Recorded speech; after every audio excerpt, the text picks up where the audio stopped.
Welcome, Durgars and Drow, to episode 26 of Dion Rising. This right here is a Dungeons & Dragons 5th edition actual play campaign brought to you by the Knights of D20. These fine folks. As usual, before we begin eating meat pies and drinking mead, we have a few announcements brought to you by the only person in all of Florida who wishes the weather was about 20 degrees warmer, even in the dead of summer. Bobby, please be a peach and spill the tea on any announcements for this week about the Knights of D20. So this week we have a pretty tame week. We don't have a whole lot going on, but that doesn't mean you shouldn't head over to our Discord.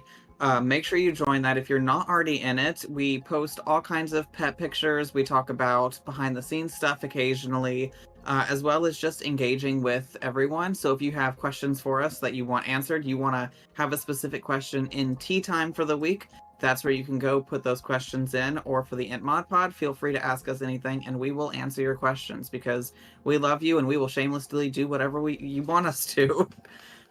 So head over there, connect with us. We want to connect with you. And that's all we have for right now. So quick, easy, just like a band-aid, we'll send it right back to our dungeon mother. Thank you, Bobby. And thank you all again for joining us as we embark on an epic adventure in the world of Dion, where heroes rise, dangers abound, and legends are born. Players, dice at the ready. Alrighty. In episode 25, the heroes of Tuzenkin continued their journey north towards Seraphina's home city, Nurdistand, traveling by river and then by land while bonding, training, gathering information. Seraphina deepened her connection with Glitterbell. Eidos investigated the mysterious black potions from the Obsidian Vault. Killian acquired a few holy relics, some armor, and a saddle for Casimir. And Bula learned how to cook some mushroom dishes.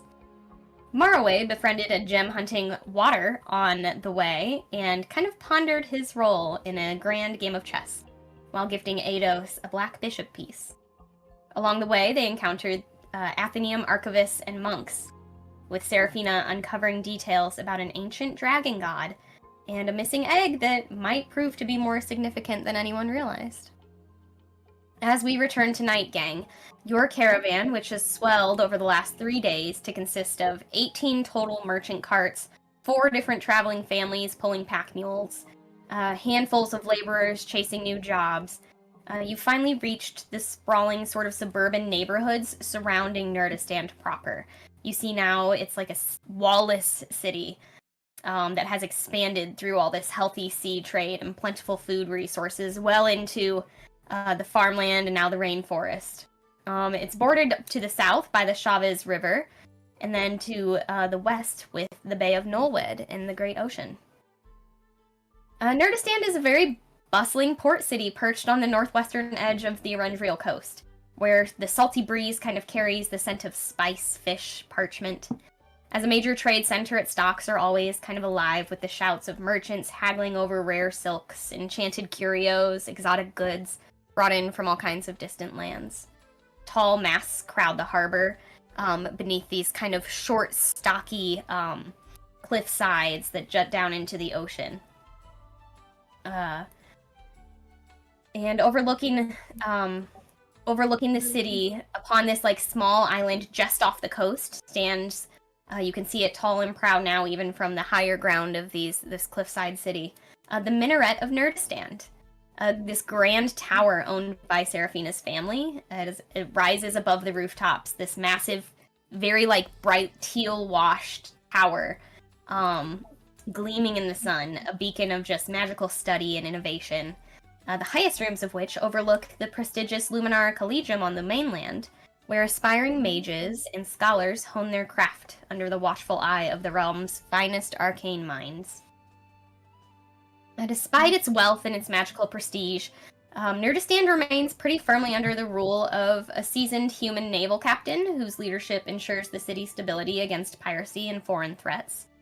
With a population just over 12,000, it thrives as sort of a melting pot of scholars and sailors and merchants and nobles, each drawn to its shores by ambition or trade or the pursuit of knowledge. As the edge of the rainforest turned to farmland and the farmland into neighborhoods, as the buildings grow ever taller as you move toward the coast through the city, Sections of your caravan start pulling away into the bustle of Nurdistand morning activity. The merchant carts all kind of stop and begin unpacking crates and barrels in the Astral Bazaar burrow. You see Diana and Kreia Fenwick, who have been traveling with you all along the way, peel off to do the same with all of their wares. Jade, who she kind of took recently to walking sort of alongside your carriage as she was sort of traveling on her own, begins sort of repacking her meager belongings, polishing the handle of her pickaxe again, and sort of checking her pockets, patting them for this and that, making sure all of her stuff's accounted for. Eidos, roll a perception check. Okay.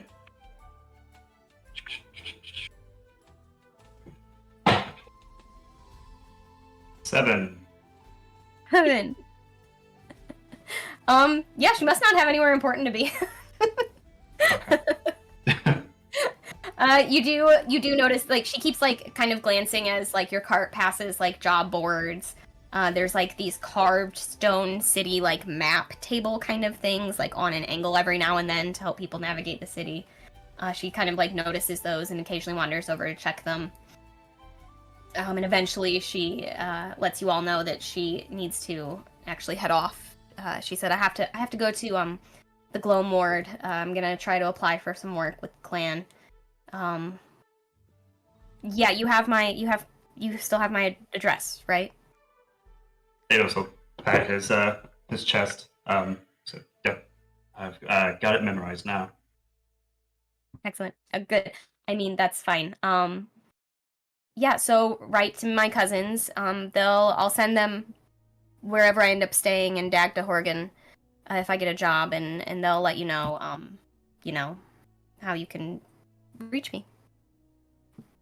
Eidos will walk over and take her hand and just kind of give it a squeeze.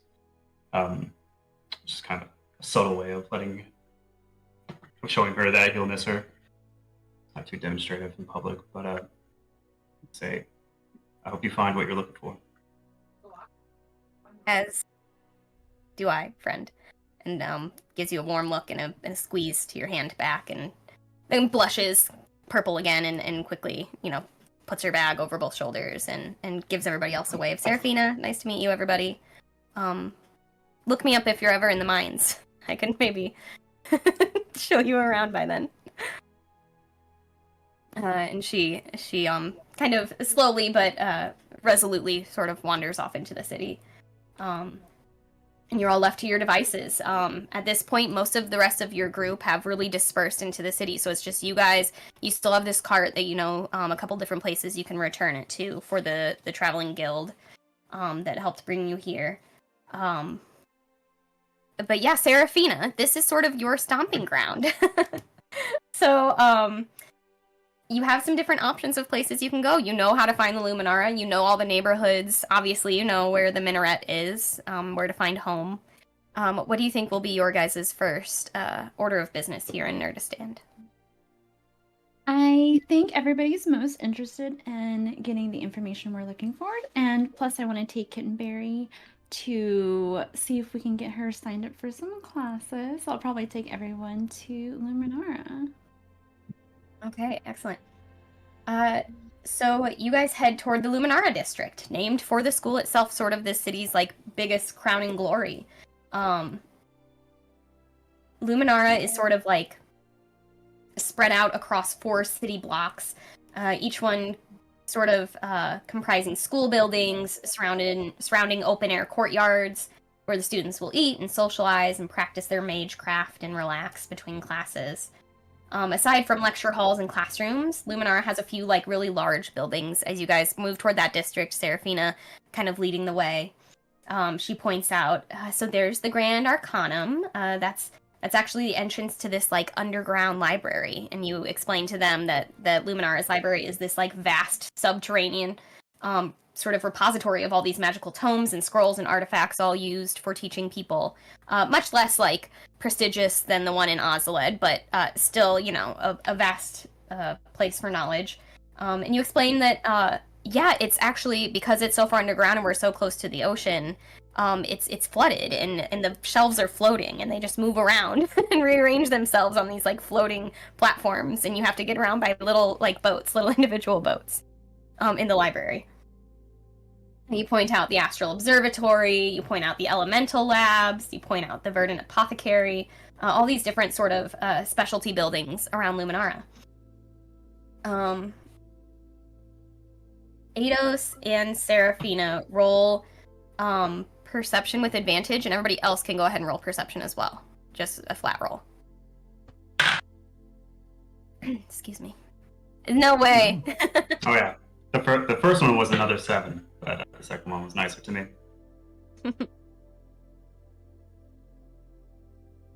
Well, I only have 11. 17. Killing got a dirty 20. Okay. Hmm. Yeah, Eidos, with your nat 20 first and being, familiar with the area, you notice pretty immediately, a few familiar faces in one of these courtyards, sitting at this picnic table. And you have, like, this, like, honestly kind of horrible flashback, with these faces, who have all noticed you two and this motley crew that you've brought. Yeah, familiar people, not so good memories. And you realize in one moment that they're there and that they've noticed you, and in the next moment you're like, why are they still here? We graduated years ago. What is happening? Eidos will lean over to Seraphina and just kind of like smack her on the shoulder a couple times to get her attention. Look over there.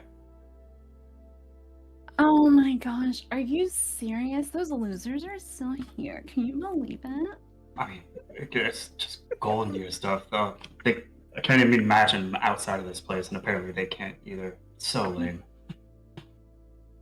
Do you think they're taking remedial classes? They didn't graduate, right? I don't know. Maybe they're teacher's assistants or something else disgusting. I don't know. Seraphina Blackthorn! I knew that was you! Come over here! Oh my gosh, you! You head over. Do you walk over? Yeah, I'll go over. Okay. You recognize, sort of the leader of the pack in this particular friend group, is Violet Duskwhisper, also known as Vielle. She is a sharp-tongued half-elf. You know her as an evocation mage. Someone who graduated with you two. And her small group of, like, for lack of a better word, some of her lackeys, some of her, not everybody, but a good chunk of her sort of friend group from school is there. You see Mornis Velkin, this diviner / enchanter who you knew in school. You see Zareth Thrin, this tiefling necromancer. And their other friends, Sylvain, Ardentis, an abjurer, and a conjurer. All of whom you, just like Eidos, don't exactly have fond memories for. Big frenemy energy here. As they call you over and say, "What are you doing in town?" Can you guys hear me? Yeah. Sorry, my sound is getting messed up. 1 second. And they say, "Eidos, you're back as well. Yeah. Wow, what are you guys doing here? Come to visit the family? In Seraphina's case, I know, Eidos, you're not exactly from here." Yeah, that's a little obvious, isn't it?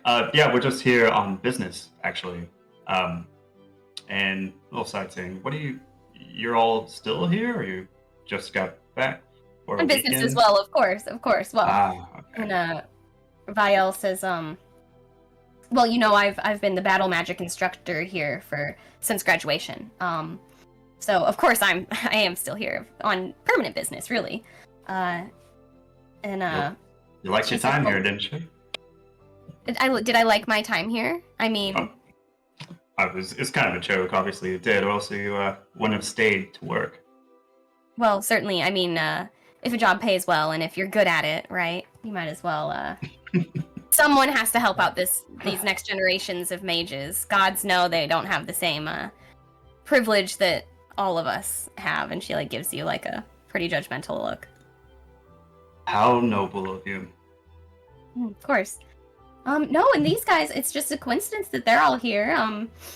She says, well, Mornis actually just got a grant for some research, which is very wonderful. So he's been here doing that for a few weeks. And Zareth, and she points to the tiefling man, who is the one that you're probably most familiar with, Eidos. Him being from the slums of Pravos. Not someone that you probably crossed paths with before Luminara, but, being two people from Pravos, but from very different castes, is, you've had conversations about that part of life. She says, he's actually, he's here on official city business and just thought he'd stop by for lunch since we were all around. And then Sylvie here, Sylvie, why are you in town? And Sylvie's just like, oh, I just had some business. It's nothing super important, just some, I have a job, a contract that I'm finishing. Oh, what are you doing? I was actually hired. I've been working on a few wards for this group that I got contracted by. It's nothing very exciting, just some protective wards. Oh, that sounds very interesting. Which group? Well, I actually really only know the name of the guy who contracted me. Go ahead and, are you trying to get her to tell you? Roll persuasion. Yeah, she's just being a little shady, so I'm kind of poking at her. Bully her like they bullied you in university. Yeah, Wow, because it Jim. doesn't sound interesting at all. It's 25. 25. Okay. Wow. Yeah, I don't think she would expect you to even know what this name is. She says, he said he was from this I don't know, a protectorate of some god or other. They're from out west, I guess. They just reached out because they knew I'm pretty adept at wards, and they need some different kinds of wards. So I don't think it's anything super exciting, and definitely not long term. They paid me up front, in fact. Very, Anyway. very cool. Yeah, and Vial interrupts and says, yes, it's all so exciting. We're all back together. It's almost like a class reunion, and couldn't have planned it better. So, yeah, you've heard all of our stories. What are, Seraphina, you here to visit family? Oh, not exactly. I think we're just in town doing some research, visiting some old professors, Oh, research. Well, I could help you, of course. What are you researching?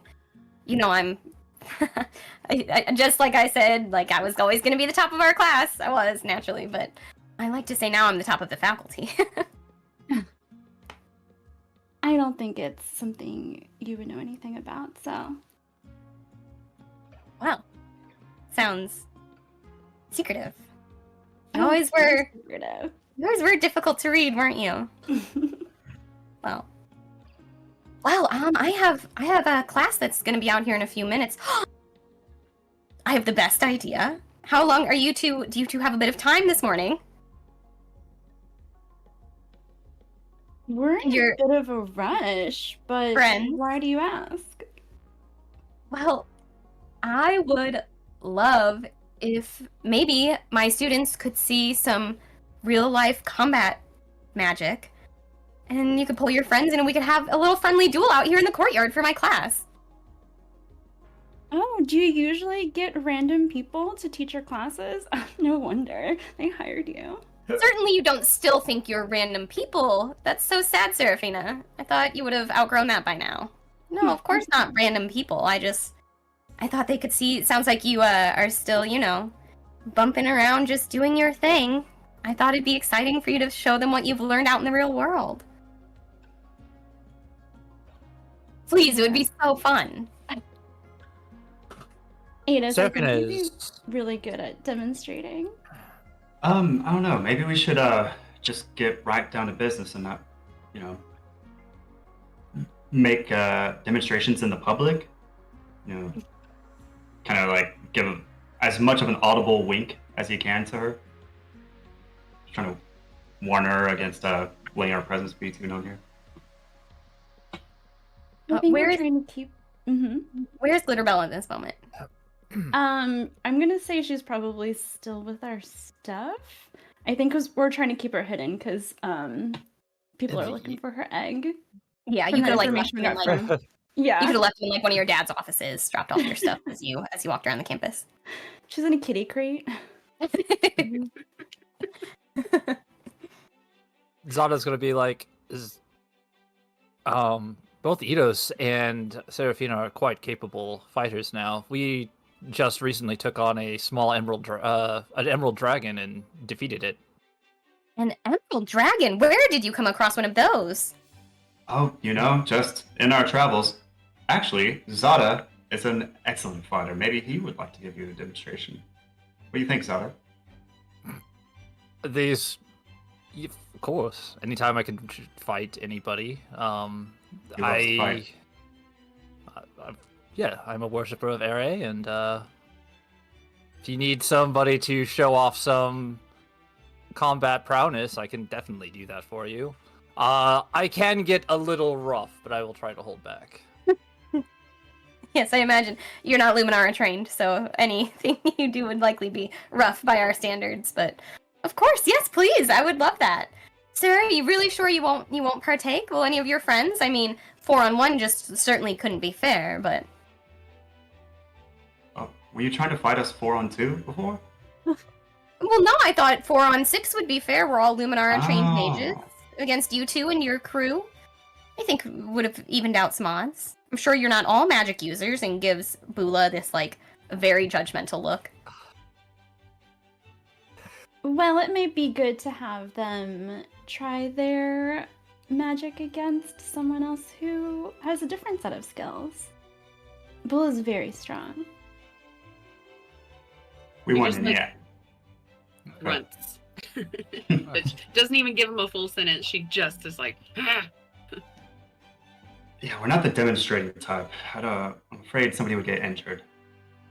And Oh, nonsense. We used to spar in school all the time. But if that's how you feel, that's fine. We'll take whoever's willing to give my students a demonstration. And at this point, her class has started to like sort of gather around. They're sitting at all these like different like benches and tables outside. This courtyard is obviously used for sort of an outdoor learning space. There's this like large like floating garden kind of thing out here. This big fountain of like waist deep water with these different stones and lily pads, and this like sort of like 20-foot wide like platform catwalk kind of place out here. And it is a space that is used for magical demonstrations and like elemental demonstrations outside.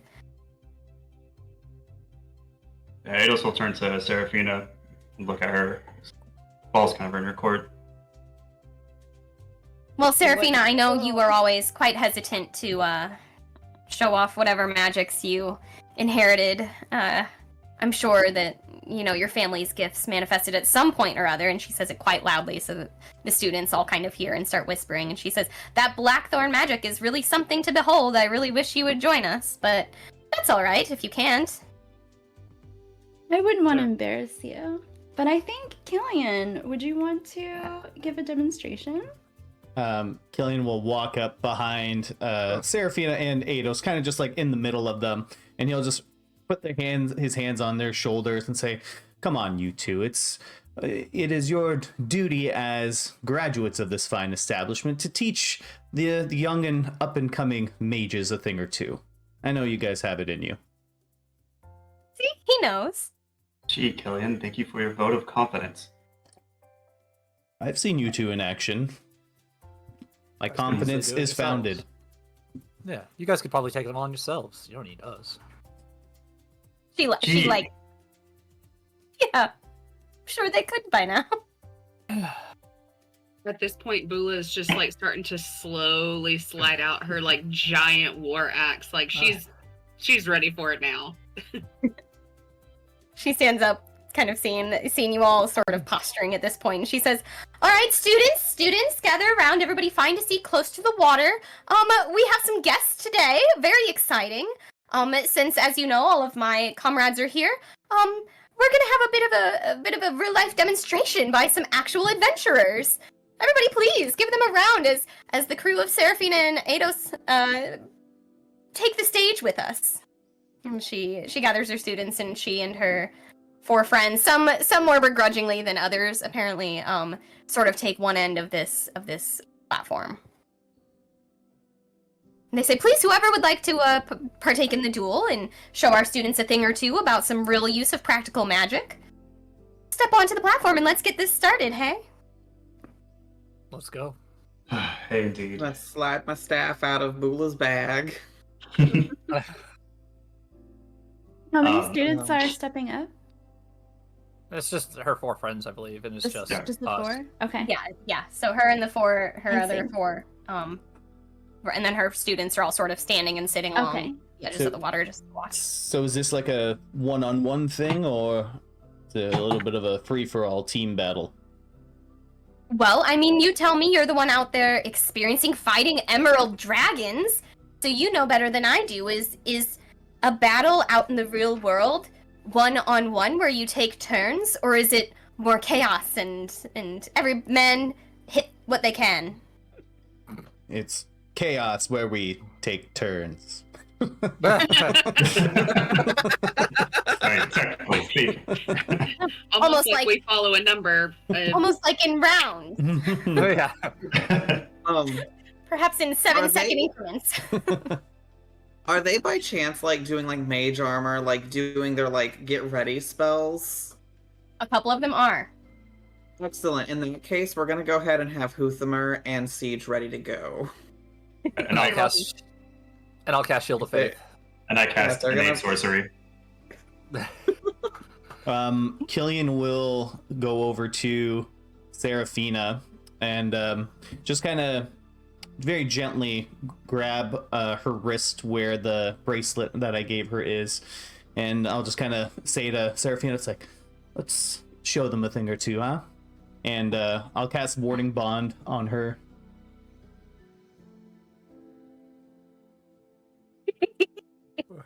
Okay. As you all prepare. begrudgingly. Very begrudgingly preparing. Go ahead and roll initiative. Oof. That's rough. Oh dear. Mm. Okay. 9. Ooh, hot dog. All right, Bula. 21. Very nice. Gillian? Killian has a 12. Sata? 27. 27. Not bad. I rolled a Yikes. natural 20, so that is 27 for Zada. Gorgeous. Mara away. 14. Team. Seraphina? 12. Eidos. 1 plus 1 is 2. That's what I learned at Luminara. Seraphina, so just keep in mind you have a +1 to your AC and your saving throws, and you have resistance to all damage. Is that on top of your aura? Do you have the aura yet, or is that? I'm That's always on top of the aura. I'm always aura in. His aura on. Yeah, Aura. I believe it does stack up because it's a separate spell. Killian, do you have Casimir out? How big's this courtyard here? Okay, so you're on this platform. It is 5, 10, 15, 20, 25, 30. Oh, we're on the map. Okay. I have a ruler. I have a ruler. Yeah, we have a map now. You're welcome to put it up. 100 feet across, and then 20 feet wide. And then it's surrounded by waist-deep water. So you're welcome to get into the water. It's just going to be a rough terrain. I'll have left Casimir out with the wagon with Glitterbell there. Seeing how it's hard to just stroll into a university on horseback, I'd imagine. Yeah. Quite The likely. darndest thing. Okay. In that case, top of the order, Zada. They all have sort of started casting some protective spells on themselves. They're all ready to go. And Viel says, "When you're ready, let's begin the chaos." So as soon as she says that, Zada is going to transform into his lightning form, and he's just going to streak right behind her. So he's just like there 1 second, behind her the next, and then he's just going to unload on her. The first one is going to be, so I did empower. Make sure I keep track of this. And then my first strike is going to be a stunning strike. So I'm going to use 2 focus points.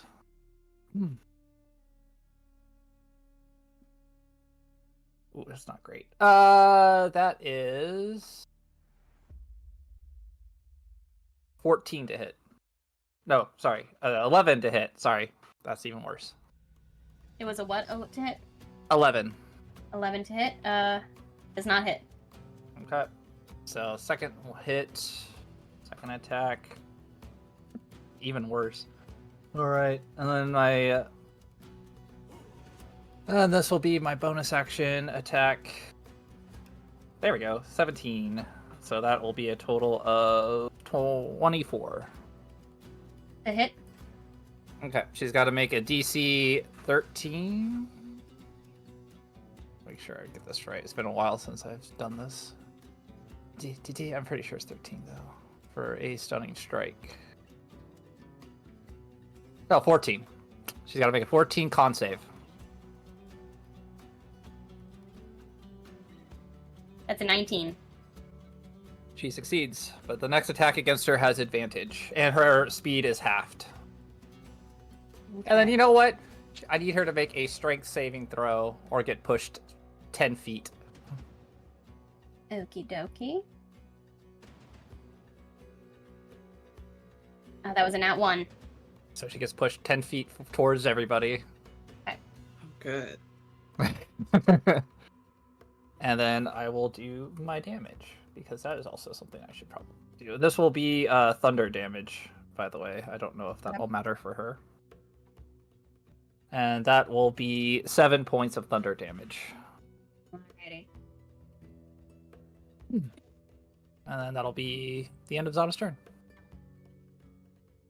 Okay. Next up, Bula. Okay. So,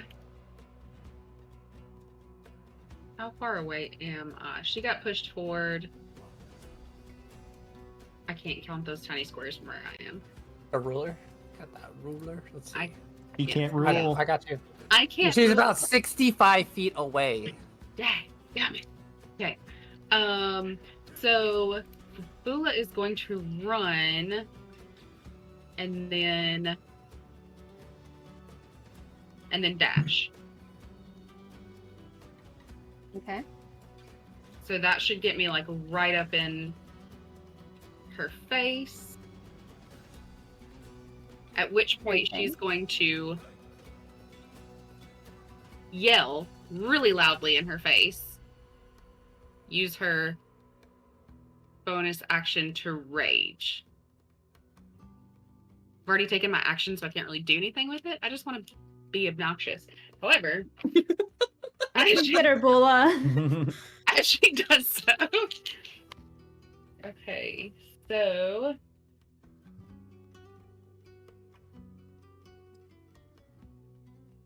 ooh. Okay. So as she does so as she screams in this woman's face, a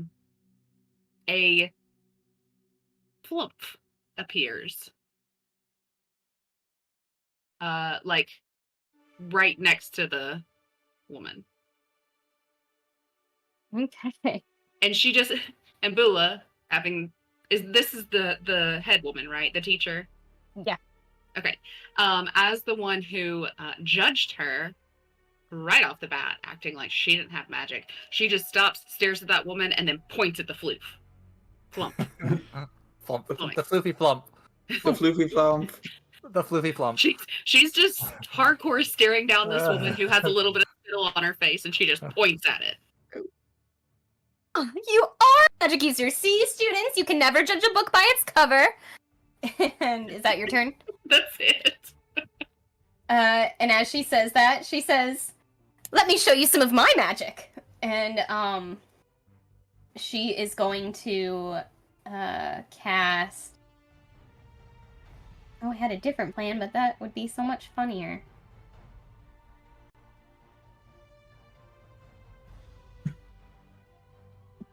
Yeah, she's gonna cast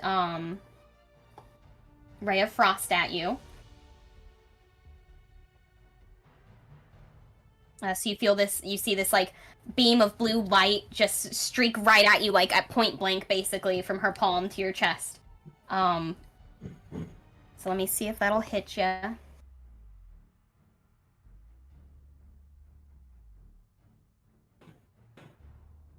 That's a 16 to hit. Just barely, but yeah. Okay. She's gonna cast it. She's gonna cast it at a 3rd level. Okay.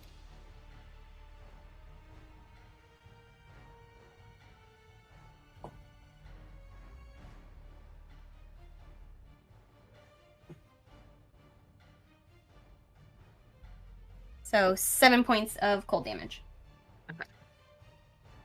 And your Bula speed just- is reduced by 10 feet until the start of your next turn. Okay.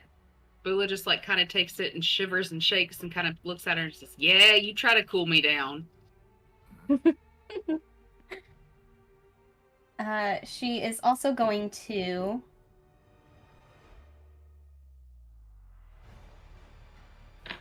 no, that'll be it. And then it is Mornis's turn, who Sarah and Eidos, you both know, he is just like a real sociopath. This guy is like the worst. He is going to go ahead, you see him go invisible. As Bula and Zada zap right over to their side of the area.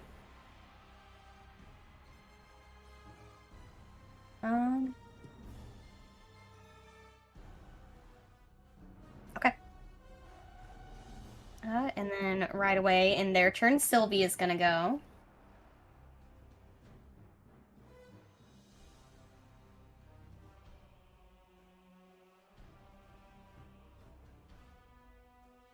Trying to figure out if this can hit you and not anybody else. I don't think so.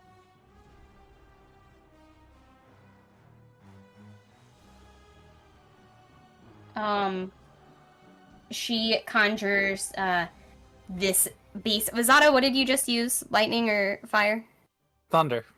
Thunder. But I'm in lightning, so I look like Lightning Cat. She it's is thunder going damage. to go ahead and take the water around her and summon an elemental right next to you, Zada. A big old water elemental.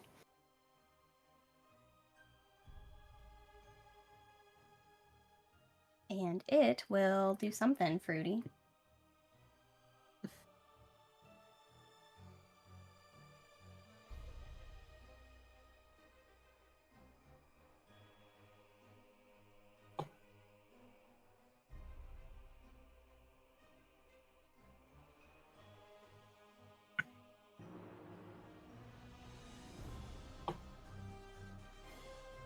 Okay, it's going to take its turn immediately. It's going to multi-attack you, so Zada does a... Oof, that was a 2 for a 9 to hit. Nope. With a slam, and then it'll do a second one. 17 to hit. My AC is currently 19 with Shield of Faith. Dang, very nice. Okay. It boom, boom with these big water fists. You managed to dodge both times. Marwe. You're up. All right. So first thing we're going to do is, let's get off the ruler. We're gonna, Huthamar will come right up, and we're gonna go ahead and teleport Huthamar, Killian, and Siege 30 feet forward to get Killian into this fight. So that puts us... Right, I don't know if I can move him. If you're willing, of course, Killian. Yeah. I see the little If you're not, then nothing happens. see little Huthamar coming on over. I'm like, oh, I know where this is headed. About to feel really staticky for the next day. The rest of us are going to start making our way downtown, walking fast, faces past. We are. We can't license it.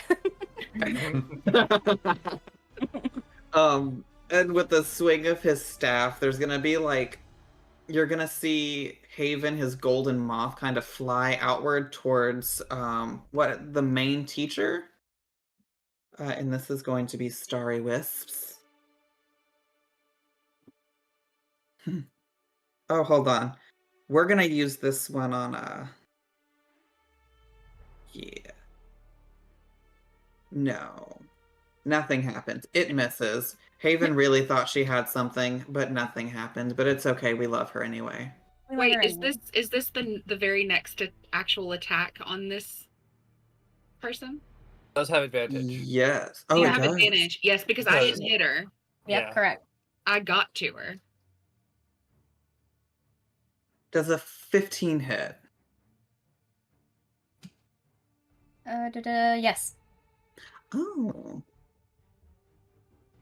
All right. So that is going to be 2d8. That's going to be 12 radiant damage. And until the end of my next turn, she cannot benefit from being invisible. As she is going to kind of have Haven's golden light around her. Okay, very nice. But wait, there's more. But wait, there's more.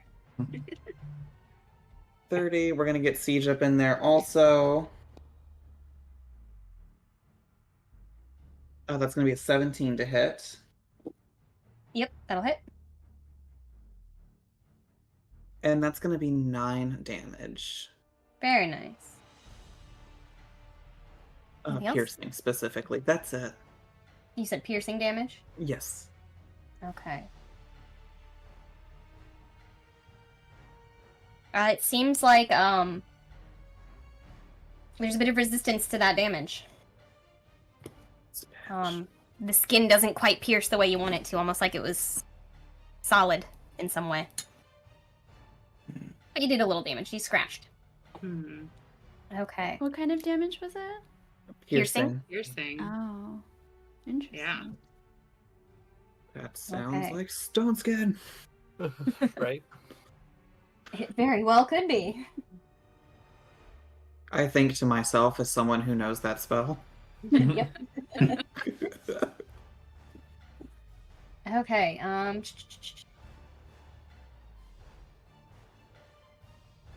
the necromancer Zareth is gonna go next. He begins casting a spell, as mages do. And I'm going to need... think here.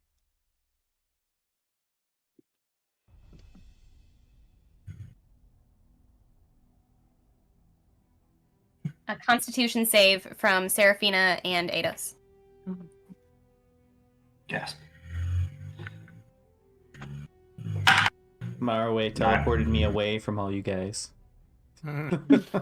Sorry, you guys. Must be nice. I got a 9. 9. With the thing that Killian gave me, I forgot what it's called. What was it? Warding bond? Oh, with Killian's warding bond, I have a dirty 20. Ooh. Very nice. Okay. Jillian making it dirty. The air around Seraphina and Eidos in a 20-foot radius fills with this like horrible, like gray, smoggy fog, and you are heavily obscured regardless.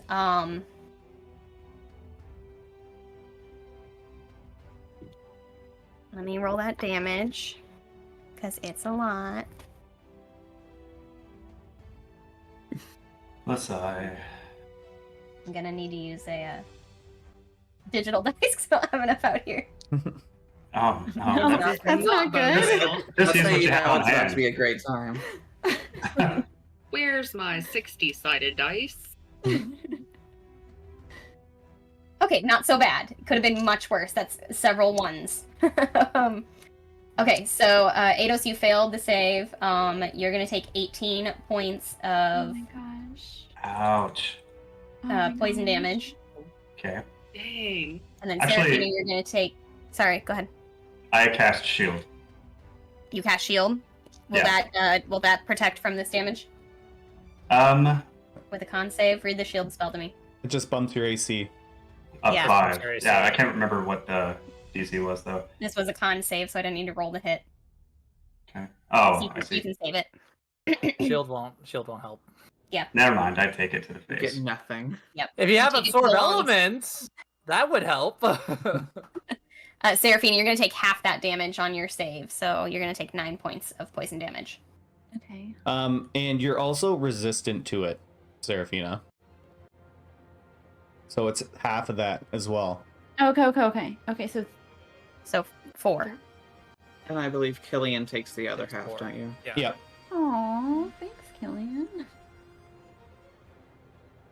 I do have absorb elements. Funny you should It mention does that. not work on necrotic, actually. Is it necrotic cloud or It is only it works this- on acid, cold, fire, lightning, and thunder. Cool. All right. Just so you guys, I was just bragging. You know? Is there Sure. anything else you want to try so we can shoot it down? No, I think I'm done now. Thank you. I'm gonna go read the player's handbook for a while. My favorite part of being a dungeon mother is ruining dreams. Killian, your turn. Alrighty. Killian will, next to you, Marwa, you just see him cough as Seraphina takes that damage. But he's going to get closer. He's gonna get to over here. And as he's jogging over, he starts to unravel the chains that are around his arm. And he's gonna attack the one that Bula's in front of. And as he does so, the chains will be infused with his celestial might as his sacred weapon. Yeah, they go prismatic and colorful and bright. So it looks like a like something you'd see at a rave. Just Oh, yeah. All right. Does a 27 hit? Or, yeah, I'll allow it. All right. Hooray. All right, and then so that's gonna be 11 points of radiant damage. Okay, very nice. And then my second attack. You're going for the main woman, right? Yeah, the one that's in front of Bula there. Okay. 21 to hit.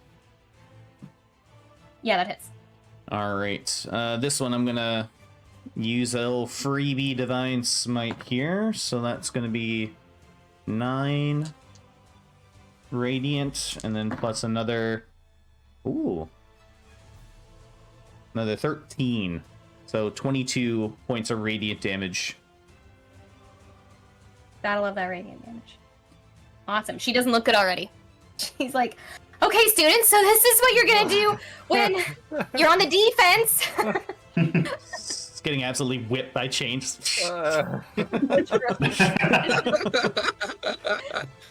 Like right over Siege's head as Siege barks at her. And that will be it. Okay. Awesome. Crazy damage. Seraphina. As Seraphina and Eidos are in Xerath's death fog, Seraphina will turn to Eidos and ask if he's okay. Yeah, I'm fine. I am going to absolutely kick his ass, though. Okay. Seraphina gives Eidos a look of deep dread, because just being here at school, all of her memories of not being able to tap into her arcane magic come flooding back towards her. And she'll step out from this death fog and she will target Viola with a firebolt. Okay, go for it. Oh my god, is it a 12 to hit? So, lucky for you, these are mages. At 12 hits. Weak. Oh my god. That would have been so embarrassing. Wishy mages. Would have been so bad. Okay. Honey did not learn mage armor. How embarrassing for her. He decided to use stone skin instead. He has it. 16 fire damage. 16 fire damage, very nice. What do you say as you step out of this death fog, which she did not expect you to walk away from, to be honest? and do 16 points of damage that drops her. Oh no, do you need help with lesson planning? Oh my gosh, how embarrassing for you. Miss Wiggins all laugh. It's super effective. Awesome. She is unconscious on the ground with that fire. All right. Seraphina will turn back to Eidos and wink, even though he's still in the death fog. Cannot see you. You cannot see him. Just a cloud of poison. It is Eidos' turn next if Seraphina's done. Okay. Yeah. Eidos will similarly walk all badass out of this fog. This is full movement. And he's going to pull out his staff and point it at, what's this guy's name? Zareth? Yeah, the necromancer. The necromancer. The one that done poisoned him with gas? Sure did. Yeah, and he's going to use Quicken Spell to cast Witch Bolt at 3rd level. Which bolt? Witch Bolt. This bolt. So it's either a 12, but I have advantage. Dirty, filthy 20. Dirty, filthy 20. That'll do. All right, let's hurt him some.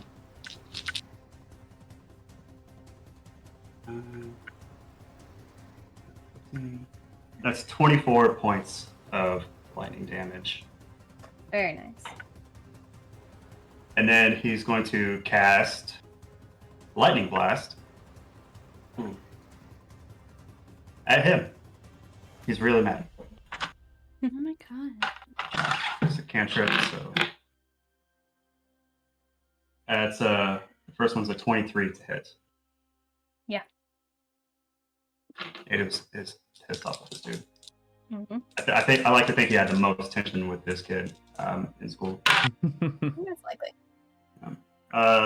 13 points of lightning damage. Nice. He's bloodied already.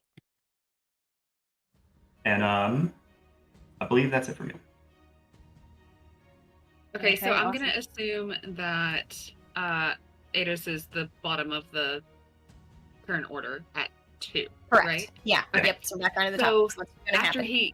After he goes, Bula is still just like staring into the soul of this woman, whether she's looking at her or not. She hasn't moved, and so she's gonna look at her, and she just like kind of snaps, and the flute explodes. So anybody within 5 feet of it must succeed on a dexterity saving throw. I think she's out, isn't she? She Does is that out. include yourself? She is. She's on Yeah, the ground. she's- She is unconscious. Unless you're trying I to kill believe her. that's 2 Come negative on. death saves. She starts I was beating gonna her murder up on the her. ground. Murder. Listen, you talk shit, you get hit. I mean, it's still gonna explode whether she wants it to or not. So, Yep. That's true. Yeah. so she's Yeah. just staring at the unconscious body and. I like to think she was just starting to come to, and she looks up at you with disdain, and then looks over at the flump just as it Yes. and knocks her right back out. Okay. So let's see. Am I within 5 feet of it as well? You are. Mhm. You are. You sure are. So you're gonna need to check save yourself. Worth Oh, it. that's tunnel vision. She doesn't care. It does not care. So that's a 16, and the DC is 13. So I'm good. Okay. And then am I actually going to roll damage for her, You or don't were have to. No. Huh. We just She sang did it. take a she did take a death fail. Ew. Oh no. Yeah, which- Hee hee. Don't make fun of me. All right, top of the order, Zada. So this nice person decided to cast an elemental on him, so he's just gonna. Yeah, he'll go for the punches. All right. So he's gonna punch the mage right next to him. Yep. 27 to hit. Yep. She needs to. I'm gonna do stunning strike. So con save 14.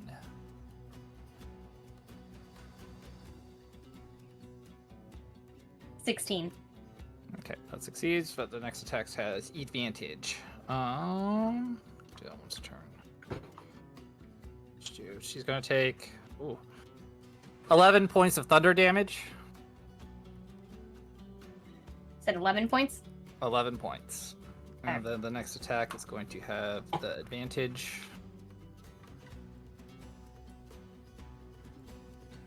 Is 24 to hit. Mm-hmm. So that'll be another. That'll be 6 points of thunder damage.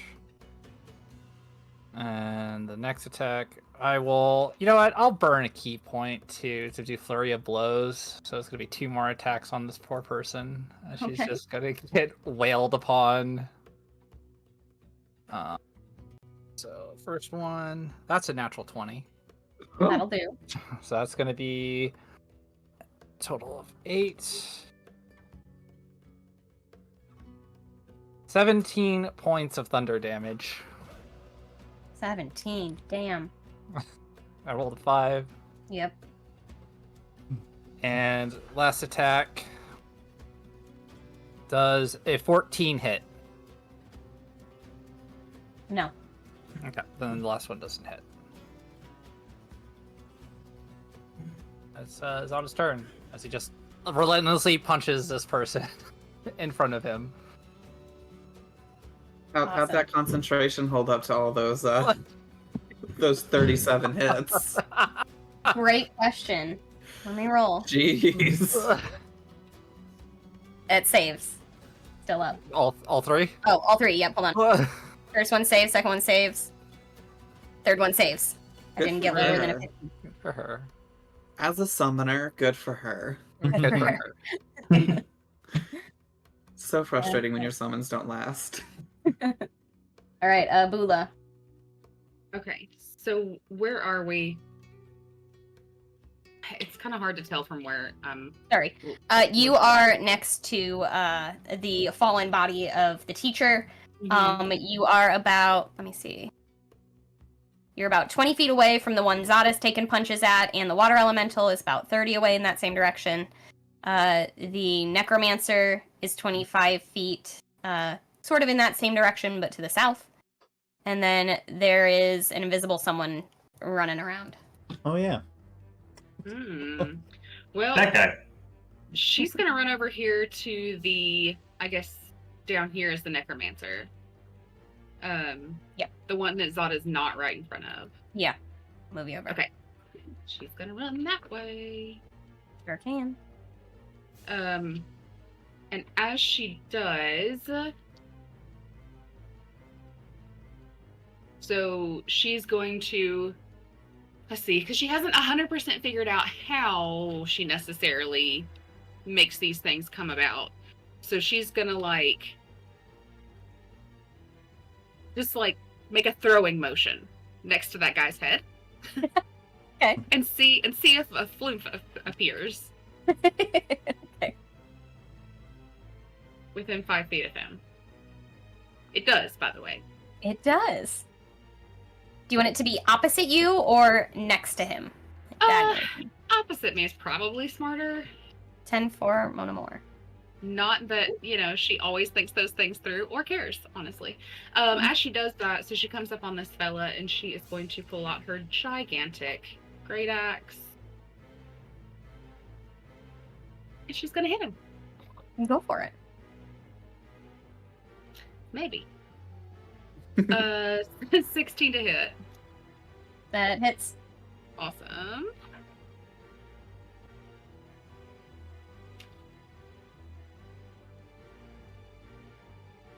So 13 points of damage, and it is slashing damage. Okay. Okay, hang on 2 seconds. There's nobody else within 5 feet, though, correct? Correct. Okay. Well, that is vexing. Okay, so she does 13 points of damage, and then she is going to hit again. Oh, wrong dice. What am I doing? Hello. I played this game. I know what's happening. 26 to hit. That hits. And Oh, come on. 9 points of slashing damage. Very cool. Also looking messed up. These guys were not counting on most of you just punching and hitting. Barbarian. Okay, that's her turn. Okay, wonderful. Roll a death save. That's another You're gonna fail. kill the teacher. Say, are these kids gonna cry if we like kill all these people in front of them, or? My God, It's gonna be I think it'd be canceled huge today. babies about it. huge baby. Ula doesn't really understand like just Murder? for show. I see Zana's rubbing off on you. It's She fine. understands murder. She just, once we start Oh, raging, nutshell. we don't know how to pull punches. They said fight. She said okay. Use the insanity plea at the trial. She was mindless raging over there. Mindless raging. Yes.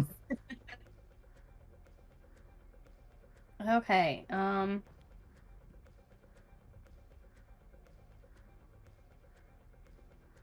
as the enchanter reappears, the real sociopath, directly in front of Eidos by about 20 feet, he's gonna get a little crazy. Get loco. Get a little loco. How far apart are you and Seraphina right now? It's like 10 feet. Good, 15 feet. That'll do. We're gonna cast a fireball at you. Oh. Oh, Oh my god. We're I gonna love those. So both of you make a dex save, please. Seraphina, you got a +1 to it. Thank you. I'm gonna need it. I have a 6. Wait, no, 7. I have a 7. JP, this is the time for the absorb element. This is time for absorb This is the element. moment. Yeah. Oh Especially. no! Yeah. Yeah, you might want to cast I- that spell. I cast absorb elements, please. Let's see. how Good does thing, this work? Jellybean. Yeah. Okay, let me roll a whole lot of d6s for damage. It's Seraphina, you resist the damage. You have resistance. So you can Thank take you. half. Okay, so the total was 30 for a failed save. Oh my gosh. So with 30 points of resistance. fire damage. We'll take 15. So 15 each. Me too. Yep, and Killian.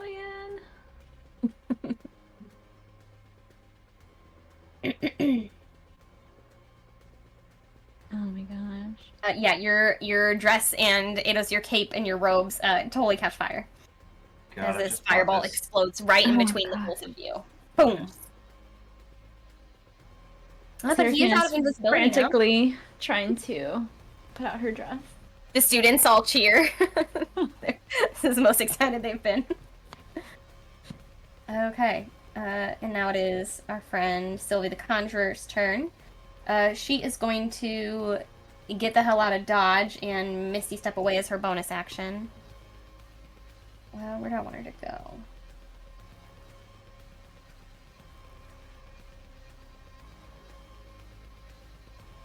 She's just gonna right out of your line of fire, and as her action, she will go ahead and cast on you. No, she's gonna throw her dagger at you because she can't use 2 spells in one turn. Wait, can you Misty Step and then use a spell? You cantrip. Yeah, I cantrip. You can cantrip, yeah, you can cantrip, but you can't cast a Yep, level okay. spell. She will.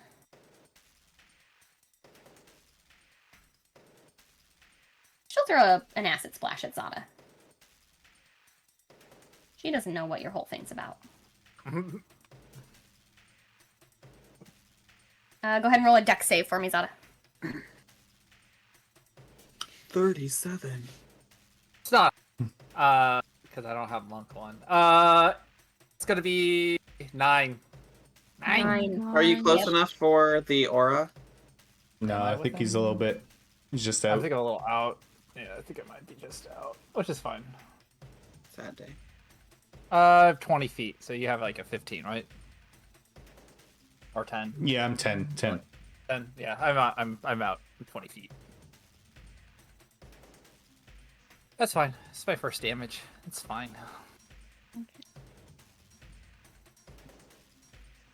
That is only 5 points of poison damage. Okay. I rolled. Yeah, keep concentration. I rolled 19. Nice. Okay. Okay. Next up, Marway. Oh nope, never mind. The water elemental, is gonna take a couple swings at you again. Okay.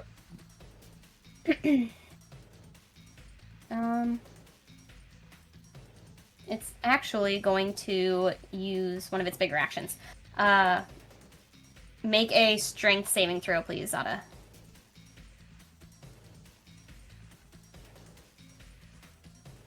Oh, natural 20. Very Zada nice. dice. So I'll be at 20. Yep.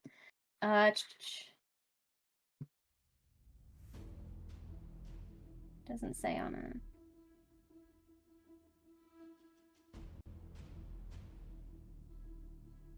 Okay, you are just pushed out of its space. So you're pushed back 5 feet. It's fine. I don't want to be next to it anyways. It did not manage to pound or grapple you. Okay, now it's Marway's turn. Okay, we're doing some funky stuff here, so bear with me. Get it. Alright, so Siege... Ooh, let's get off the ruler.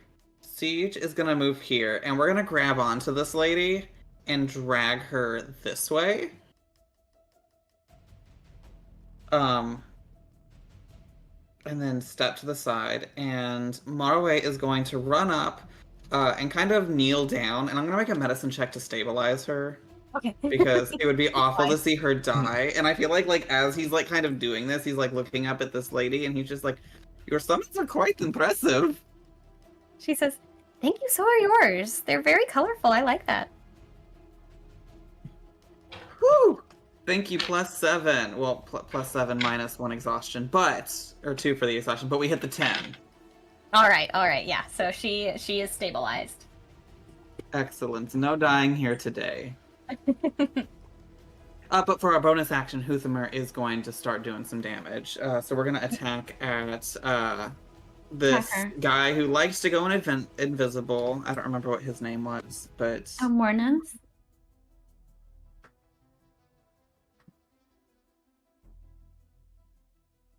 Alright, that's going to be a 19 to hit.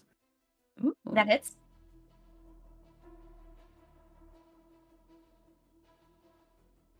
And that's going to be 8 lightning damage, please. Very cool.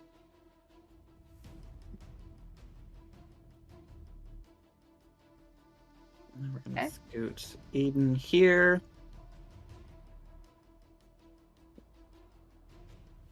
And I think that's it for my turn. Okay.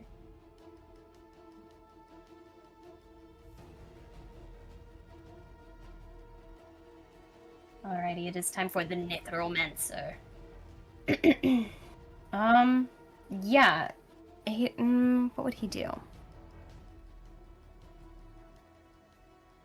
He's aware that he's flanked by Bula and this weird tentacle creature that she managed to summon somehow.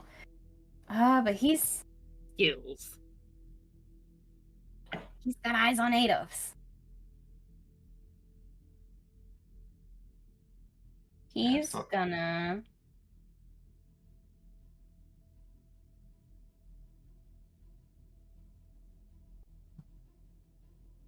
he's gonna deal with what's in front of him first. Come at me, bro.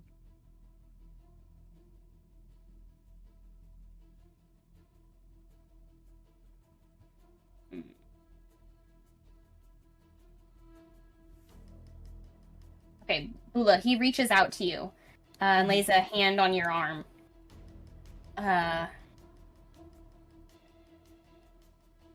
Does a 19 hit you? Yes. Okay. He starts speaking in this, like, crazy, sort of like devilish demonic language in this very deep, like otherworldly voice. And you feel from his hand, like you feel yourself sort of age a bit as he seems to heal a bit. And you are going to take...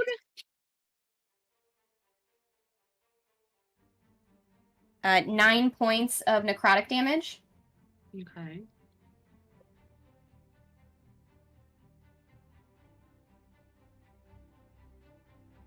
And he heals up a bit from that siphoning of your life force. And then he's gonna...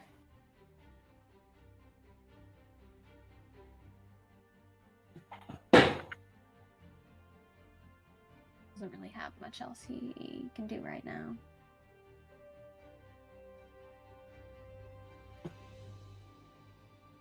Yeah, he keeps his hand on you. She's like Killian. trying to shake him off. Like, you're giving me wrinkles. Killian, you're up. All right.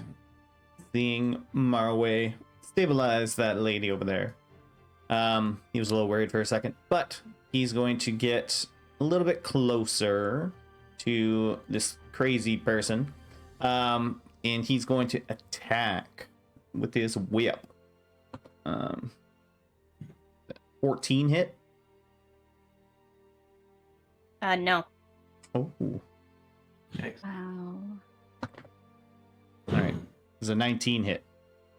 Yes. All right. I'm going to use Thundering Smite, or Thunderous Smite. So as Killian kind of misses the first time, he pulls back the chains, still working on figuring out the heft in actual battle. But he will swing at this person. They have to make a strength saving throw. 14 is the DC. Okay. They have a -1 to strength, because wizards. But that was a dirty 20 that was a 20 for a dirty 19. All right. That's fine. So they take 11 radiant and then 8 thunder damage. Cool. And they do not get pushed back or anything of the sort. And that's it. Very nice. Very cool. Okay. Seraphina. Seraphina is going to saunter up to Mornis, and she is going to cast Sleep on him. So he has to make a wisdom saving throw. All the saves. Very nice. Oh, it's a 13. Oh, it's a 16 to save, so she will blow him a kiss as he falls asleep. You Night butt. night. He's gonna call you a slur as he falls asleep. Oh. All right. He is out like a light. Anything else? That is it. Very nice. Eidos. All right. Eidos still has a sustained witch bolt on Creepazoid. What's his name? Zara. So that's gonna be 4 more lightning damage. Ooh. Death Story is on. Oh gosh. What'd you say? Said he's on Death's Door. Nice. Not down yet. So close. And I'm gonna cast False Life on myself because I want to stay in this way. 6 plus 14 is 20 temporary hit points for me. And I believe that's my turn. All right. Zada. Take the flute. Well, wait. Bula, your flute. Yes. Flute. She snaps at it, and it does. So it is a, what did I say? It's a dex save. That's only a 10. Ooh, doesn't make it. So that is 1d6 of Flute force damage. force of floof damage. It can't be messed up. No, it's force damage. 3 points of floof damage. Nice. Kind of like he's with his hand on you. That's the only thing holding him up as he gets blasted forward by the exploding flume. Which is just my favorite part. Okay, now back around to Zada. Bula, I'd be like, you need help? To me? Yeah. Do I need help? Yeah. You want me to punch this guy? She like swings her war axe around, kind of dripping with blood, and she says, "Does it look like I need help?" Just asking.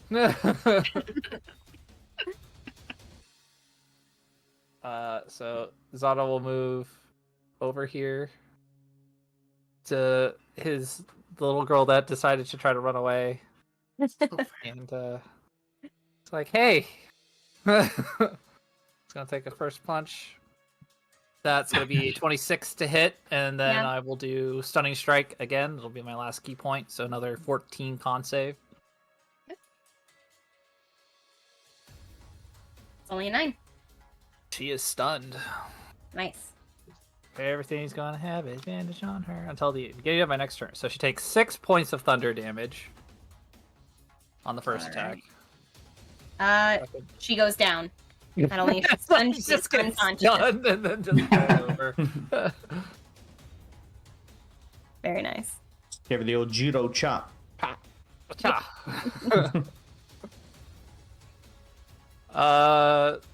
How much movement to get over there? Here. Got 25 more feet of movement. Oh. 5, 10, 15, 20, 25. And then, yeah, Zada will just look at this one guy. That's the only one left, apparently. Just wait. They're They're both There's two people still left. Yeah, they're both still out. You've got the necromancer over by Bula, and then The guy's the asleep. enchanter over by Seraphina is just He's asleep, though. Oh, Taking yeah. a nap? he's asleep. He's That's sleeping. He's a sleepy boy. You know what? I'll just stay next to this guy in case he wakes up, so punch him. I'll just wait. Good morning. I think at this point, seeing the battlefield the way it is, Zareth will like physically drop his wand and just like, all right, students, you saw it here first. Don't ever trust magic in a gunfight, and kind of like goes to stand down if you'll let him. Tries to end the fight. Marley. Mara, he's bloodthirsty. The guy in front of me. Kill them. I don't agree with killing, but I do agree with Oh, taking people man. off of their horses of highness. Great. So he put his wand down. Yeah. Is he still grasping her? No, he let you go. He's got both hands in the air and he's like turning it like toward the crowd, like, all right, fight's over, kids. Okay, so she starts to turn away from him. And then so she's kind of like she's gonna let him go, and then she turns around and just she's gonna shove him with an unarmed Oh my god. attack. Like right into the water. Yeah, she's just gonna like she's not gonna kill him because whatever. There's a whole class watching, but she's just gonna shove him off the bridge. Roll an unarmed strike. That's hilarious. Like, get this Joker out of here. He touched me. Oh, come on. I'm gonna use one of my luck points and roll that again. Very important. This is important. This is the most important part. Okay. Does a 14 hit? No. Oh, If come we add on. two, if Eden adds 2 to it to make it a 16, does it hit? Yes. We're gonna burn it. I will let you use a reaction to do that with Eden out of turn because he was No, trying that's to a end combat. reaction. That is Yep, a go for it. reaction. That is Go a reaction. for it. Okay, so all 16. you. She starts All to walk right. away, turns around, and just shoves him off this like bridge thing. He goes splashing into like 3 feet of pond water, fountain water,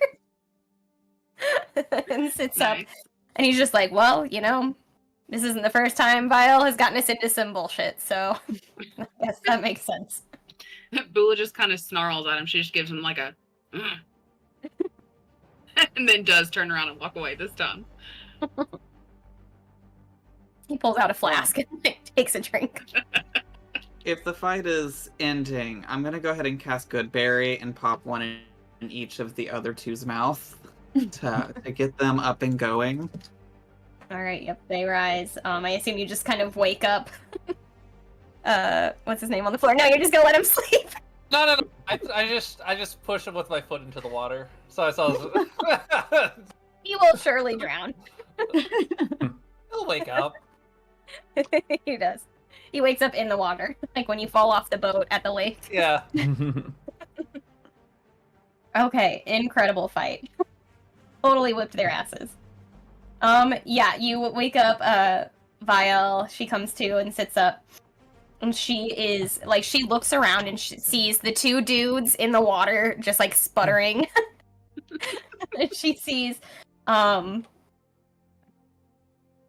waking up, and not far from her is Sylvie, also being sort of revived with Goodberry after her.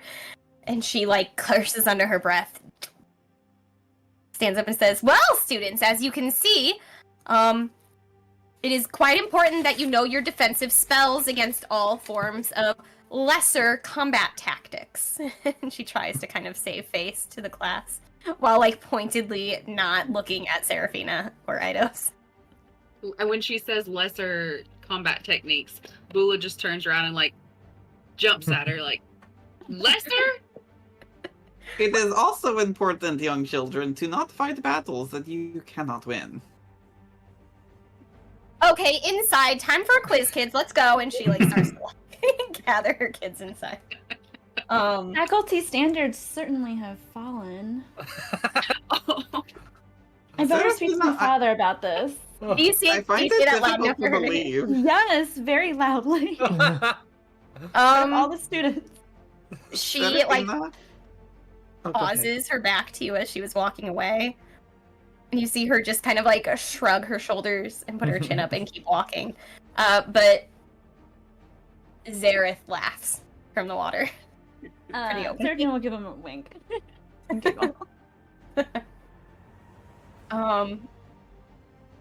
Yeah, so, Viel and Mornis as well. He is fucking pissed that he's wet and in this water. So he gets up and he really, like, storms away. But Sylvie hangs back and is, like, admiring Marway, your summons, as she sort of lets her water elemental conjure dissipate. And Zareth, goes to, like, pull himself up back out of the water onto the platform and starts, like, wringing out his, like, cloaks. And he's like, I mean, Seraphina, I've never seen you cast spells like that. That was pretty okay. That was pretty decent. Seraphina will cast prestidigitation to help dry him off. Thank you. Thanks. And he sort of pulls you off the platform and he says, so actually it's good to see you again. It's good to see you. You did well in the fight. Just not as well as me and Eidos. Well, certainly not.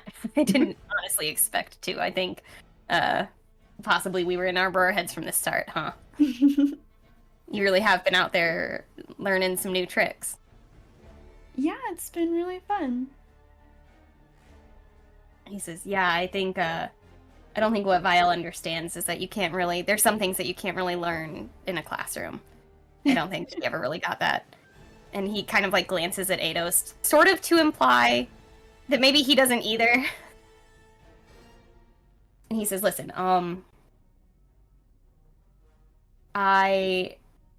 it's weird that you're here. I've kind of been, reminiscing since being back here. It's not like a good reason that I'm home, but while I'm here, I always kind of wished I had done this back when we were in school. Do you want to go out tonight? Oh, sure. Where do you want to go? Oh, shit, I don't know. It's been a while since I've, gone to eat anywhere good in town. I'll ask around and see if I can find a nice place. Perfect. We could talk about what you've been doing, and we can talk about what I've been doing, and just to catch up, casual.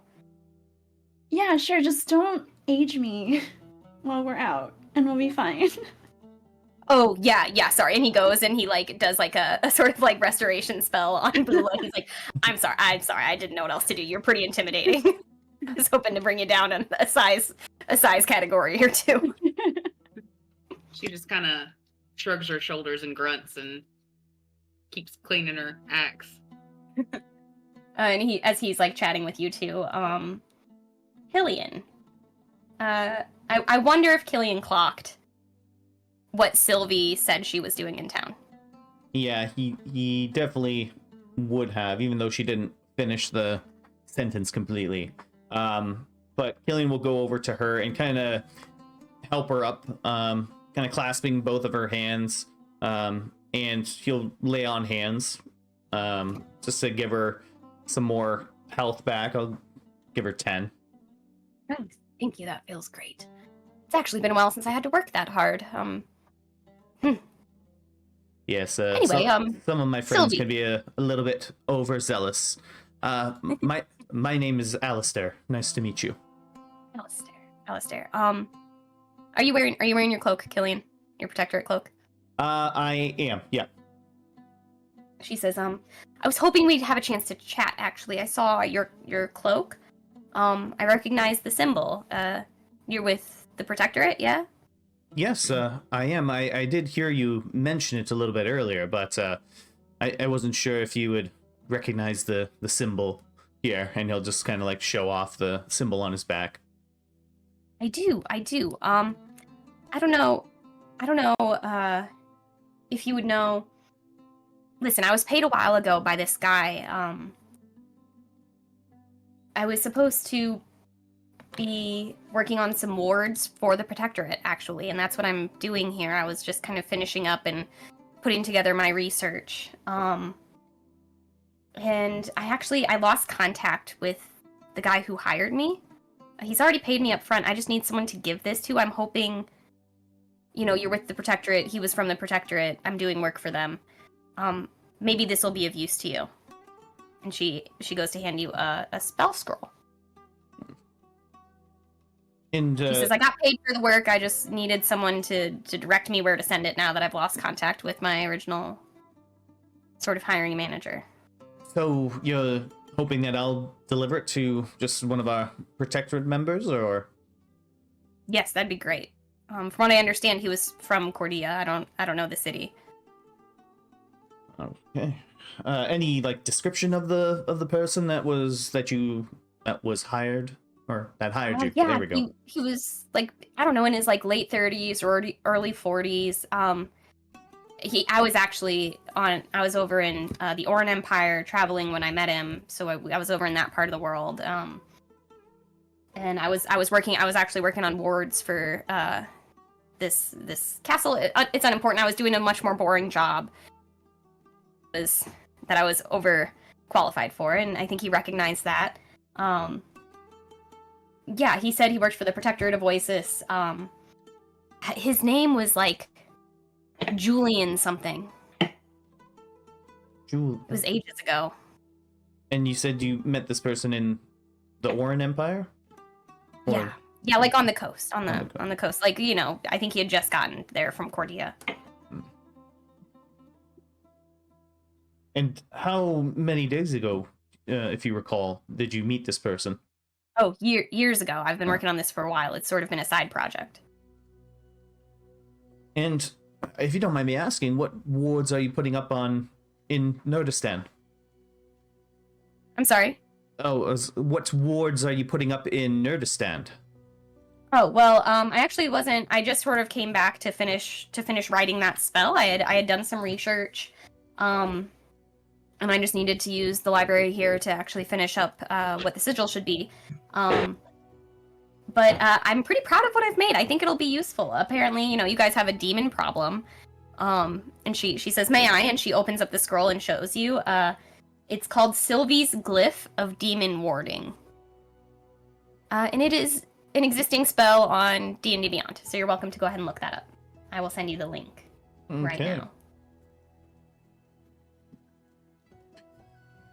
And so the people that contracted you, they asked for this specifically? Was it to be used back in Cordia or somewhere else?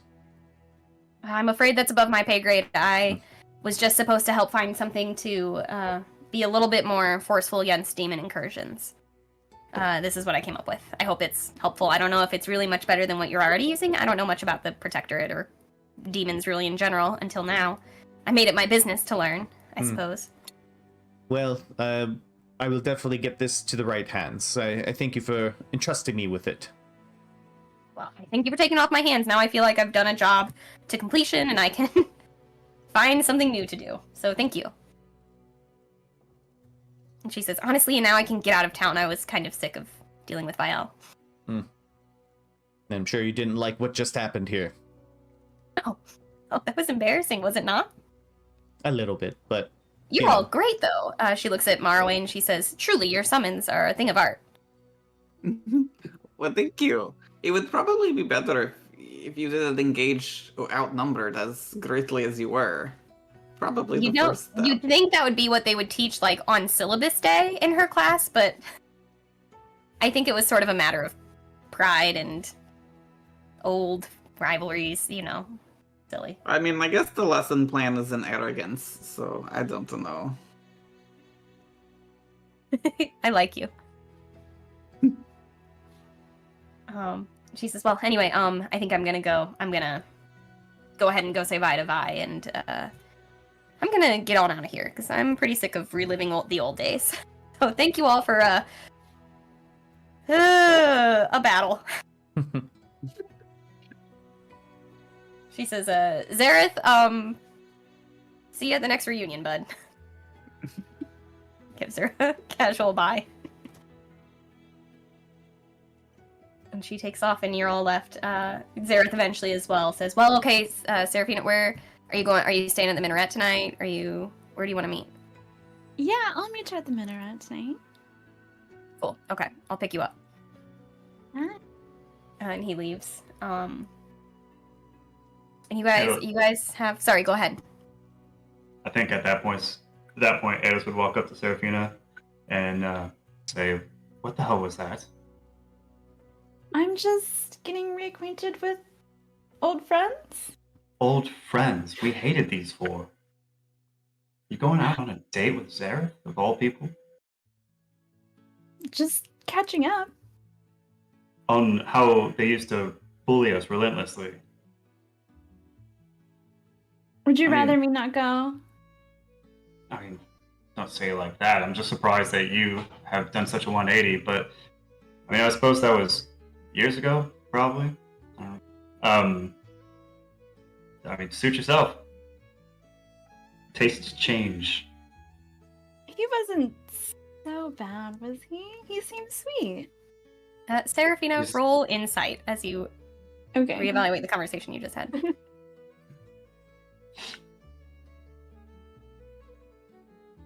14. He seemed sincere. He even, he was pretty quiet back in school. Really kept to himself. This crowd sort of adopted him more than he adopted them. Would Seraphina know anything about how Eidos feels about and Zareth feel about each other? What does Zareth feel about Eidos? Do you want to roll a contested insight? Like, Eidos, would you have hidden this information from her, or would she know this just automatically, how you and him relate to each other? Yeah, I think he would have talked about it. Oh, no. Just some general frustrations. But, I mean, is this just a class struggle thing, or were they, active enemies of each other during school? I guess I don't really know. So the sort of relationship there, he was really truly born in the slums of Pravos. He knew who you were growing up, but you would never have known who he was. Okay. He had to claw his way into Luminara through sheer determination, like something that not even your friend Yurika, good old Darkdown, was able to do with all of her connections and intelligence. He just kind of like has no patience for nobility, from what you remember of him. But he was like able to kind of play the long game and maneuver socially, in a way that meant he was very like disdainful of you at best, Eidos. Just knowing who you are and seeing you. I mean, it's a relationship where you do not know each other well at all. You wouldn't have really interacted very much, but him knowing who you are, he would have, in the very few interactions you had, would have been very light. He would have been scoffing at your whole demeanor. He would have thought that you were a Nepo baby at best. In that case, in the past, Eidos has probably just told Seraphina that he didn't like this kid because of how rude he was, uncivilized. Yes. Petty stuff. Yeah. I'll change his mind about you. You what? I'll change his mind about you. Well, let me know if there's any reason for me to change my mind about him when you go out for dinner tonight. I suppose he's not bad. He's just so rude. But have fun. I'm not gonna tell you what to do. I'll just see how it goes. If he's insufferable, I'll leave. I would hope so. No. That's what I always did. Okay, and as you all dust yourselves off and regroup after a very easy skirmish, let's take a quick break before you get into why you came to Luminara in the first place. So, we'll be back in about 10 minutes, so that'll be about 10 o'clock on the hour. Please join us again as we continue searching and chasing down some leads here at Luminara in Nurdistand. See you in a few.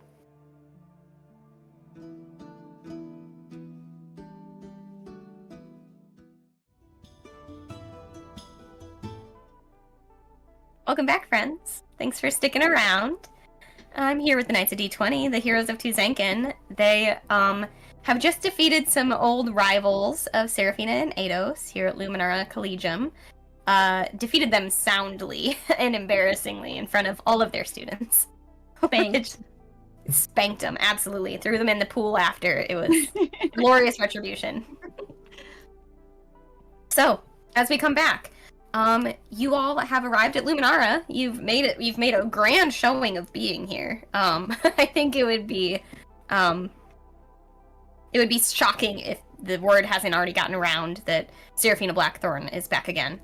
But you guys have a job to do. So, where would you like to head? Well, Seraphina, where do we go? You know this place better than all of us. Well, maybe except for Eidos there. Eidos, what was that teacher you had? The tree teacher? It's the Ent teacher. No. Yeah, he's right over here. What was his name, Kara? Professor Mellow Oak. Mellow. Oak. Oh, you mean Professor Mellow Oak? Yeah. Mellow. Mellow. Yeah, did we want to go speak to him first about the Wanti? Yeah, I suppose that's our most important order of business. That's, I suppose, the reason why we're here in the first place. Let's knock that out of the way, then we can do with the pleasantries and get out of Nurdistand as quick as possible. I don't want to see any more friendly faces. Agreed. Knock on wood that he is in his office right now. Please don't knock on wood when you get there. He hates it.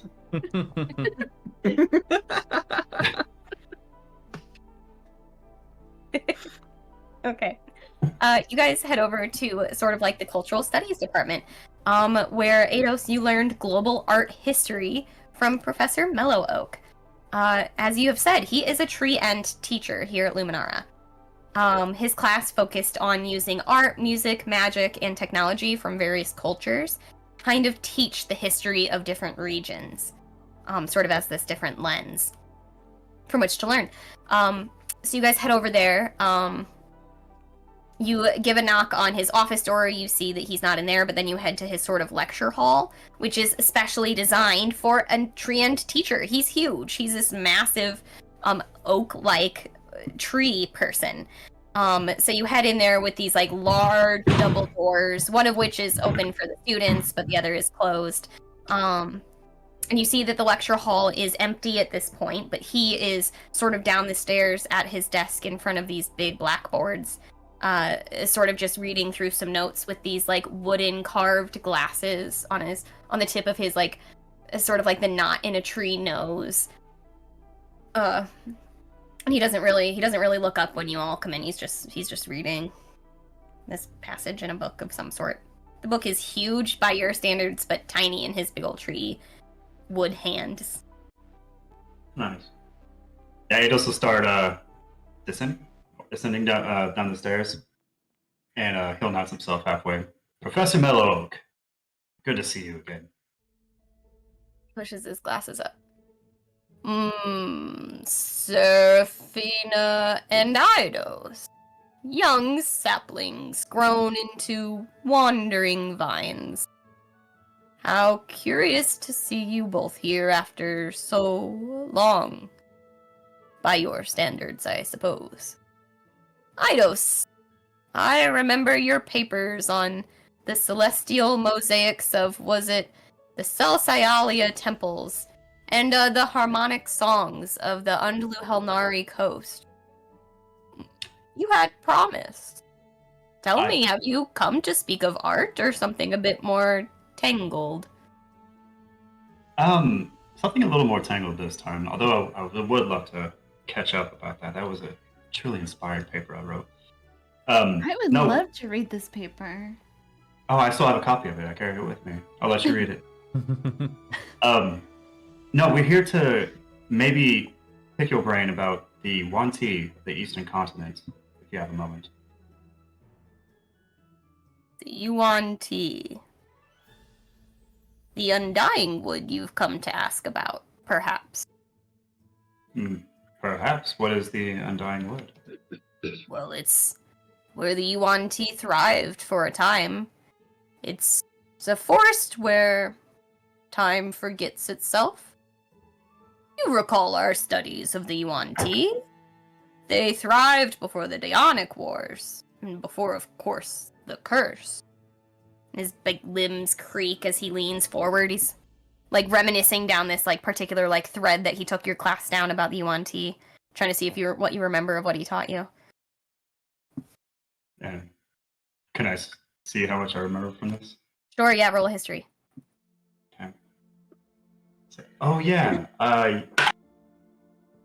15. 15, okay. Yeah, you remember, now that he's, like, walking you back, and he says the name The Undying Wood, and it kind of helps jog your memory a bit. You know that there's this area in this sort of old nation, Wawasite, on the eastern continent.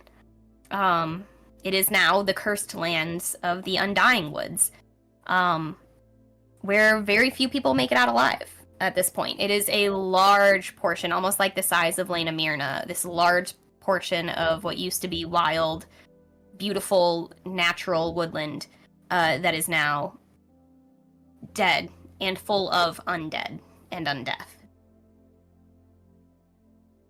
He says, well, few who set root in those lands ever uproot again. Most believe the Yuan Ti there were lost, swallowed by that decay.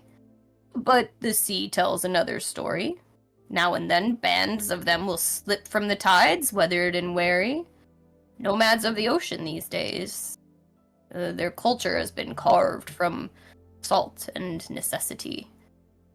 You seek the truth of the Yuan Ti. Yes, well, we have some business with the Yuan Ti. We need to... we're on a sort of quest to get some information from them about a particular item.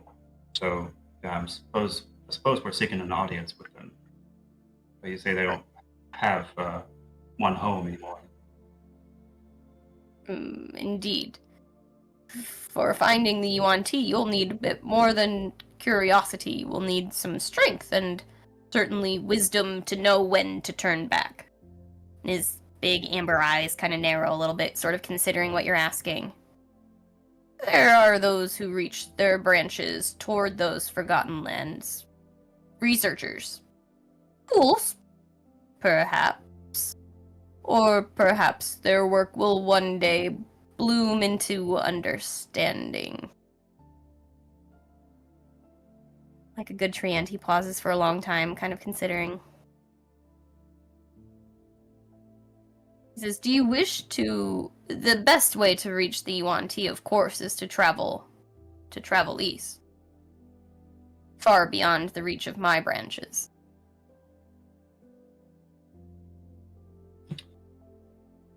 Yeah. Well, that's unfortunate to hear. I was hoping it would be a lot easier. I guess that would be too good to be true. Have you ever heard of the Yuan Ti receiving a gift of a relic, magic relic from the uninvited gods? Creaks back and sort of steeples his branches and considers. I do not believe I hold that knowledge within myself, but I may be able to help connect you to someone who could help you learn more and get there if you need to. Yes, that would be perfect. What's the name? Well, every month a ship sails from Nurdistand here to the western continent, stopping at the Skipstones before reaching the cliffs of Vera's Rash. From there, on clear days, one can glimpse, I've heard, a shadow. A tower rising from the mists of the undying woods. Perhaps they believe the heart of the wood's affliction. If you were to wish to join the researchers, I could make arrangements. Is everybody here with me in Seraphina? I am. Yeah, he'll kind of turn to the others and gesture for them to chime in on what they think. I mean, it is a way to go home to see my parents. It's just a hop, skip, a jump away. I was hoping we could not do boat, because honestly, it's terrible. But, yeah, if that's the only way, we can definitely do it. It's not going to be fun. Well, if we go with these researchers, they'll at least be able to, hopefully navigate us to where we need to go quite easily, since they sounds as though they might have stepped foot on the Undying Lands before. Indeed they have, though not far. Hence why I can offer you assistance. You could serve as a bit of magic muscle. A crude phrase, perhaps, but an accurate one would think, with your skills, Eidos and Lady Seraphina. The researchers are roots too fragile for this peril, but with the likes of you at their side, they may press deeper than they have managed in the past. Perhaps uncover more than they could have before. If this path calls to you, I will grant you my sponsorship, and with it you may board the next expedition ship, nearly 4 weeks from today, actually. But you say you don't love the sea travel. Good Leonin. There may be another way I could consider. Yeah? I mean, not by sea would be fantastic. I already made the trip once, I'm not looking forward to doing it again. Well, I can get you there perhaps another way at the very least. Getting back would be, again, of your own accord, or upon one of our monthly vessels. But a favor I would ask of you in the long run. A rare thing for me to give, and what I would ask in return.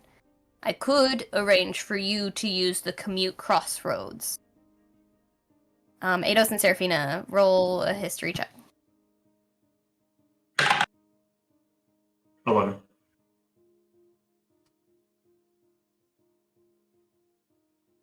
22. 22. Okay. Seraphina, yeah, you know all about this. Your parents would have helped sort of like set up this system. It is this like room of portals that is reserved just for the heads of the collegium departments. It's like a one-way path to like different preset destinations. Very rarely granted to use for outsiders or students. He says you would have but one use, of course, and then the road would close, and you would have to find ship passage for the way home. And what would you ask in return? Well, frankly, if you would be so kind as to share your research or the work of the researchers you accompany on your return to Nurdistand, I would be more than obliged for that kind of untapped information. That seems easy enough. Small price, yeah, of course. Going there anyways. And we don't have to go on boat. I very much like this. Well, take the time needed to decide wisely, my students. I will wait, like all trees do. What are the researchers looking for? They look for different things on their expeditions. One would be the ultimate goal of restoring Wawasite to what it once was, to its former verdant glory, and the natural resources that would provide. Another is simply a safe path through the Undying Wood. As you may know by the geography of the region, crossing the stepstones, if we could land on that far peninsula, it would be much easier than sailing around through the seas to the opposite end of the continent. So a way of travel and trade opening up could change the entire structure of the eastern continent for all who live there. And for the arcane-minded, it is a curse and a mystery that excites, does it not?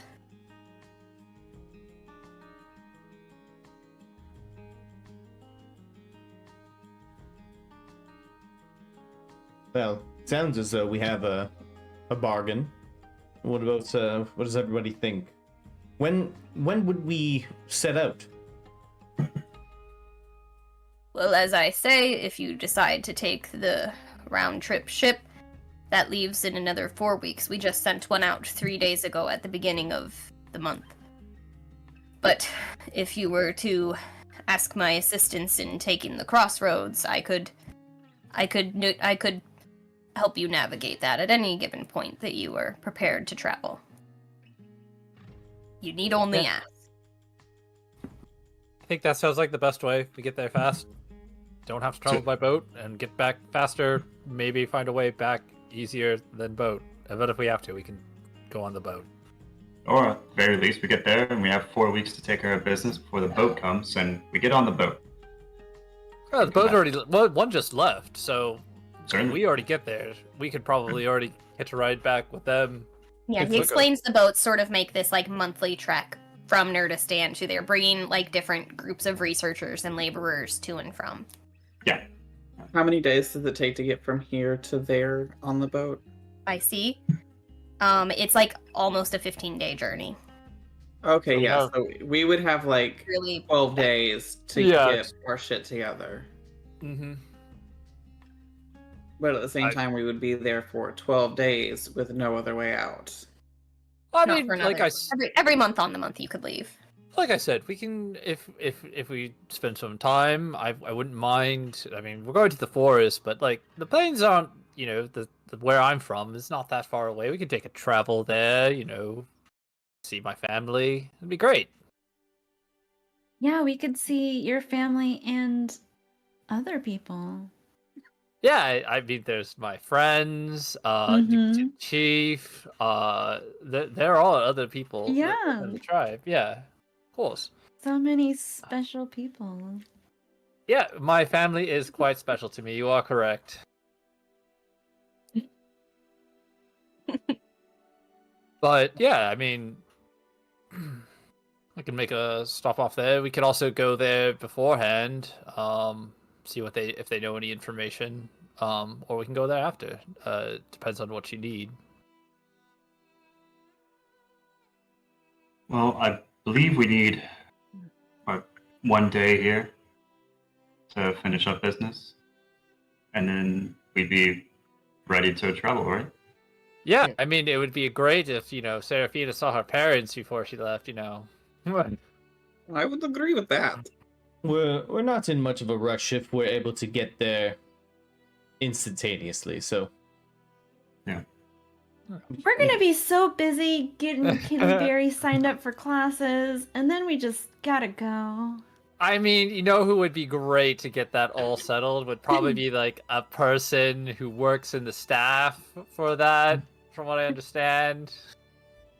Oh, like Mr. Yellow Oak. I mean, yeah, but he's already helping us. Like, I don't know, somebody else like a little bit closer. We could like get a hold of. Mr. Yellow Oak's right here, so I agree. Says I actually am not in the business of enrolling new students. See, sounds like we'll have to go hit up another person that we know. Perhaps your father. Wow! Oh. Man, when a tree talks, you gotta listen. So This thorny. is a wise Leonin. He says, I have another class coming that I must prepare for. Please return here when you decide you are ready to depart. Thank you very much, Professor. You've been more than helpful. It's always good to see a former pupil out doing good in the world, and I thank you for your updates on what you've been doing.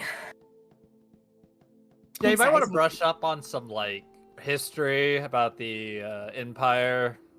That might be something that might be relevant soon. Okay. Sure.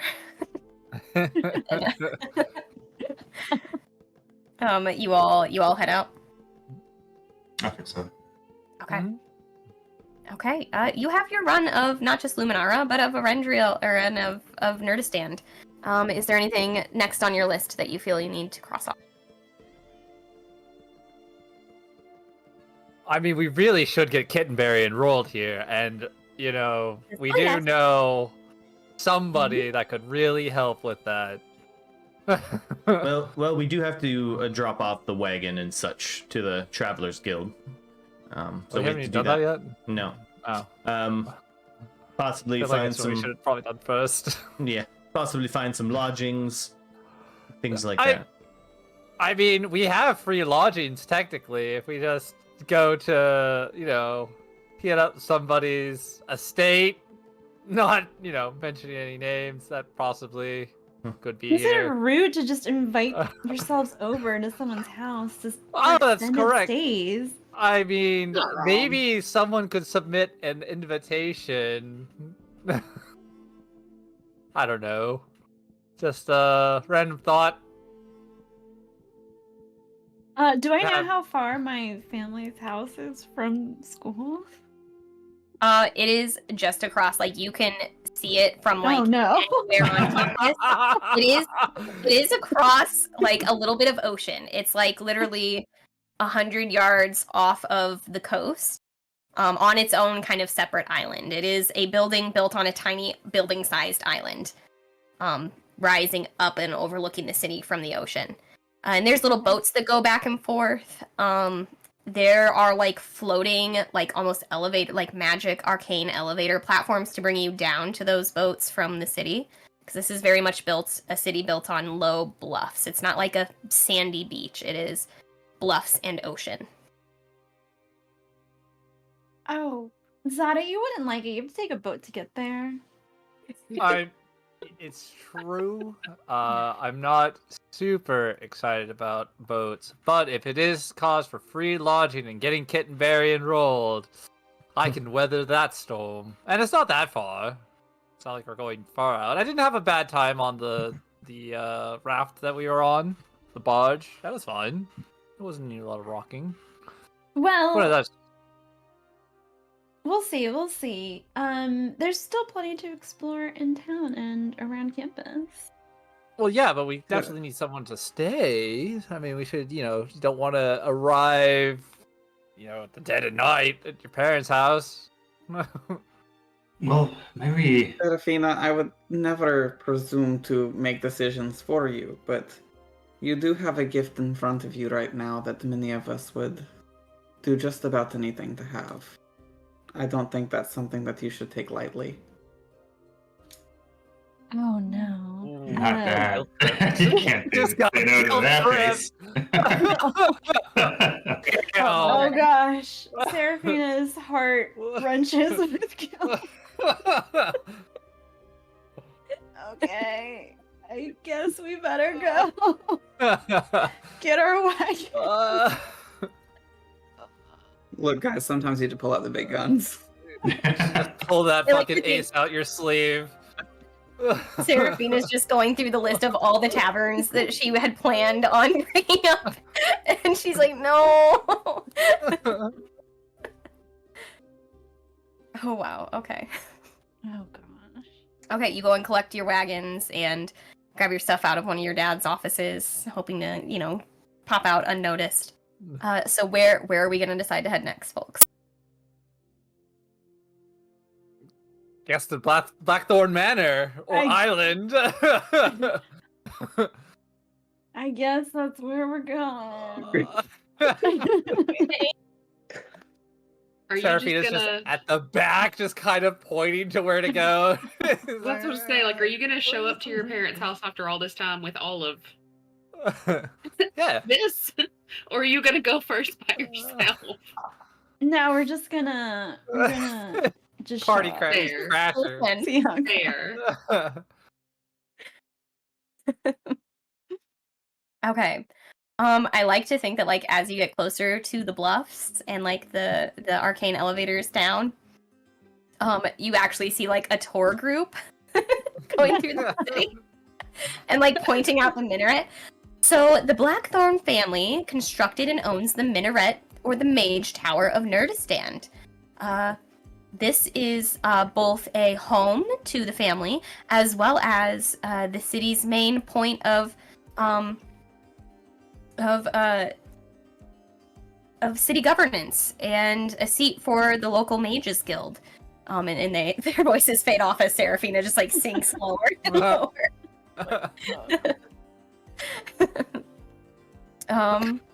Okay, so you go ahead. You pull your cart. Do you return your cart first of all, or are you taking it straight to the minaret? I'm gonna return it. Okay.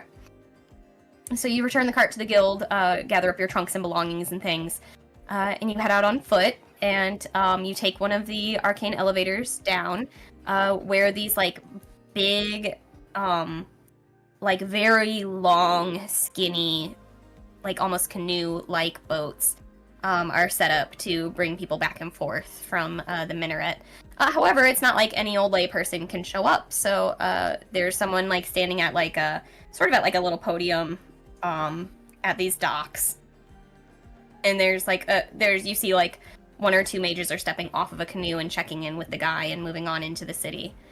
And he looks snootily at you. Yes, hello, would you like passage to the minaret today? And what is your business there? Yes, thank you. I believe we're looking for lodging for the evening. For public lodging, I could name a few mainland inns and houses of refuge. The minaret is actually not a public lodge, so you could continue back up the hill. Do you not know who I am? He adjusts his glasses, and looks you over. Are you trying to roll intimidation right now? Do it. Sure, Do sure. it. I'll do it. Bula's just gonna walk up behind you and kind of be standing intimidatingly over your shoulder, staring this guy down. That'll give her the help action. Go ahead and roll with advantage. Yes. Guy's gonna lose his job. Oh my god. 12. It was a natural one for the other one, so that was really great. OMG. He says, Only you. "My good madam, I will know who you are when you tell me your name from my ledger here to see if you have an appointment." Seraphina Blackthorn? "My lady," and drops the book and bows very awkwardly, very stiffly. "My sincerest apologies. Of course I know who you are, Lady Seraphina. It's been so long since you've graced the city with your presence. I thought you were out traveling. Yes, of course. Please step into our finest canoe, and we will have you on your way home. You should have just said, my goodness." And he's like very flustered, totally worried for his job. Seraphina will step forward and be really annoyed at him. And he takes your bags from you, sort of forcefully takes your bags and carries them over himself to the canoe, doesn't even give them to the sort of bellhop guys running around carrying trunks and stuff onto the canoe for you. Let me Do get you that have one. your yurt? Do you have your yurt with you? Just make him That's all carry your broken. yurt. I gotta know who is carrying the giant bundle of wood slats that is her Killian. yurt. Definitely Killian. Me. He's the Thanks, Killian. Don't we have a bag to stuff these in? They're just tied together with many of Seraphina's ropes, just in a large 5-foot tall bundle, just barely off the ground when you've got it strapped onto your back. Yeah, and he helps you all load your things up into this canoe and pushes you off, and it magically these runes glow around the edges of the canoe, and it starts to push itself through the water toward the minaret, almost like a Disney ride on a track. And without too long, you cross this beautiful teal ocean that is a perfect color reflection of the teal walls of the minaret of Nurdistand. And you pull up, and a few pages are there to help you unload, and one of them immediately greets you. "Lady Seraphina, we had no idea you were gonna be here. Your parents should have told..." "No, of course they shouldn't have told us. Did your parents know you were coming? They would have told us." Oh, I'm coming unexpectedly. I hope it's not too much of an inconvenience. I did bring some friends, and I'll gesture to the rest of the group. "Lady, this is your home, of course, not an inconvenience at all. Please, we're excited to see you here. Come in, bring your friends, and all these pages help. They are now carrying all of these things, including the yurt. Killian just drops it on this person. 2 different little teenage guys just have to catch it and scurry in behind you, carrying all this wood. And they lead you up this sort of winding rocky path up to sort of the gatehouse. It is like a castle, this building. So the bottom is very square and squat. It doesn't have a courtyard or walls, because this is not a big enough island to have a big outdoor space or multiple buildings. But it is a big gatehouse with a small interior office. And it is as soon as those doors open, the grandeur is a lot. It's a lot for a lot of you. I think Seraphina and Eidos, you're you breeze right through, but for the rest of you, this is definitely the nicest place you've been in a minute. I'll turn to one of the pages and ask, "Is my mother home?" I believe so. Let me run in. She's probably in her office. She's not up in the penthouse, but she's probably working this time of day. I'll go to her office and let her know if you want to meet her upstairs in the penthouse in the family home. Thank you. And what you all see in this area, this first floor is it's not so much a home down here as it is the center of governance for the city. It's like a city hall. You're in this grand vestibule with these it's this vast room with marble floors, this big atrium where there are actually people here doing business. There's some citizens seeking permits at these little office windows. People getting little magical licenses. There's lawyers around, and barristers helping give some guidance to people, some legal guidance. And Seraphina, you would know this floor has like the city records and archives. It's got like a public council chamber. It's got the guild liaisons offices. You would know, Seraphina, that your mom works in the Chamber of Trade Assembly. So she's on the second floor, which is where the Chamber of Trade and Economic Affairs really functions. It's sort of her home office, where she is very much in charge. Do you go straight for the elevator, or do you want me to tell you some more of the floors that you're going to pass as you go up to your family home? Since we have guests, I will give them a little tour. You find yourself like falling into old habits in like a way that is both comfortable and so uncomfortable. Exactly. You guys have not seen Seraphina's posture so upright. Her shoulder blades are touching behind her back. You take them through the Chamber of the Arcane, which is very exciting. It's got like the Arcane Legislation Hall. It's got like the actual Office of Mage licensing and registration. All the mages who are going to hold any kind of like public office or official job in Nurdistand in all of Rendriel have to get licensed and registered here. So all the different students who graduate the Collegium get registered here with their mage abilities.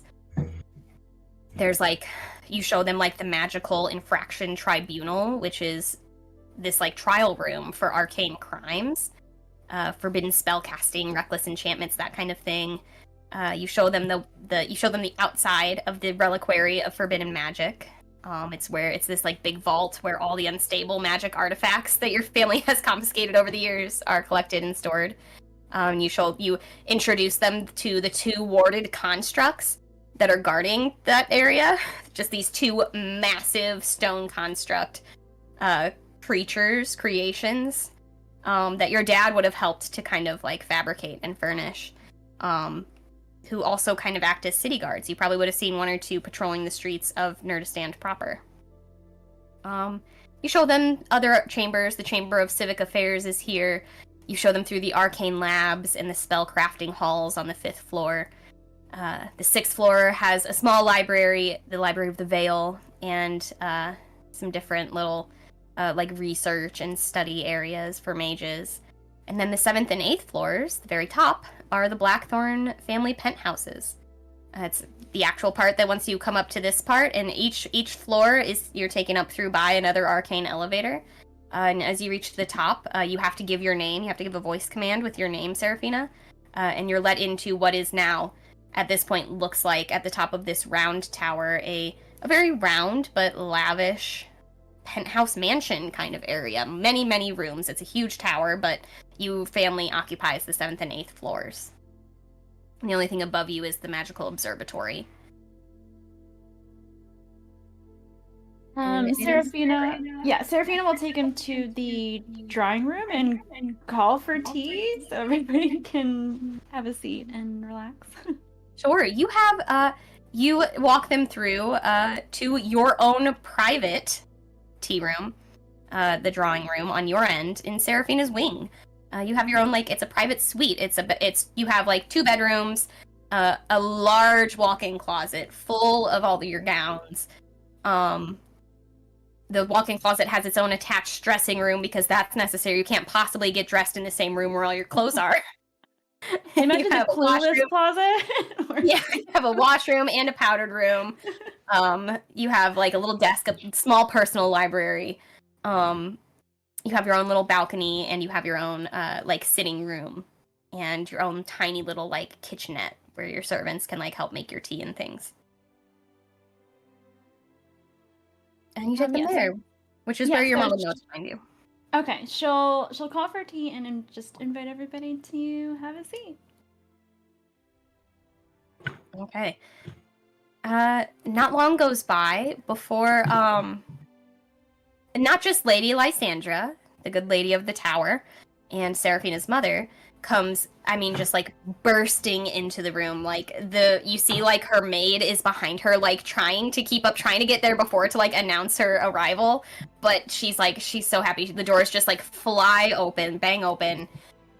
Seraphina, darling, how long has it been since I've seen you? And scoops your face up and kisses both of your cheeks like 8 times. Oh, my girl, my middle child. Oh, I missed you. How have you been, darling? Seraphina will affix a smile onto her face and greet her mother. Hello, so good to see you again. I brought Eidos. And she'll gesture. Yes, my dear boy. Oh, I'm so glad you've been with my girl, keeping her safe. Have you not? You have better have been keeping her safe. Of course, look at her. She looks as perfect as usual, as you always do. And you'll go and kiss her hand. God, darling boy. Seraphina, you should bring him home more often. My goodness. And you, all of you beautiful little... Oh, Seraphina, you have so many friends. Please introduce me. I've been so rude. Hello, my friends. My name is Lady Lysandra of Eidos, Blackthorn. Lovely to meet you all. So Seraphina will go one by one introduce everyone to her mother. Thank you all for coming to visit so unexpected, Seraphina. You know better. You should have given me time to prepare your offices. Anyway, please forgive my daughter's rudeness. Your hair looks wonderful, darling, by the way. I don't know who's been doing it lately, but I love this shade on it. It's beautiful. And you all notice she herself is like a very fair-haired, fair-skinned, like even her eyebrows are almost like white blonde. Eyelashes of white blonde, real long, beautiful sweeping eyelashes. She's very elegant. She's dressed in like this very, very, very light peach color.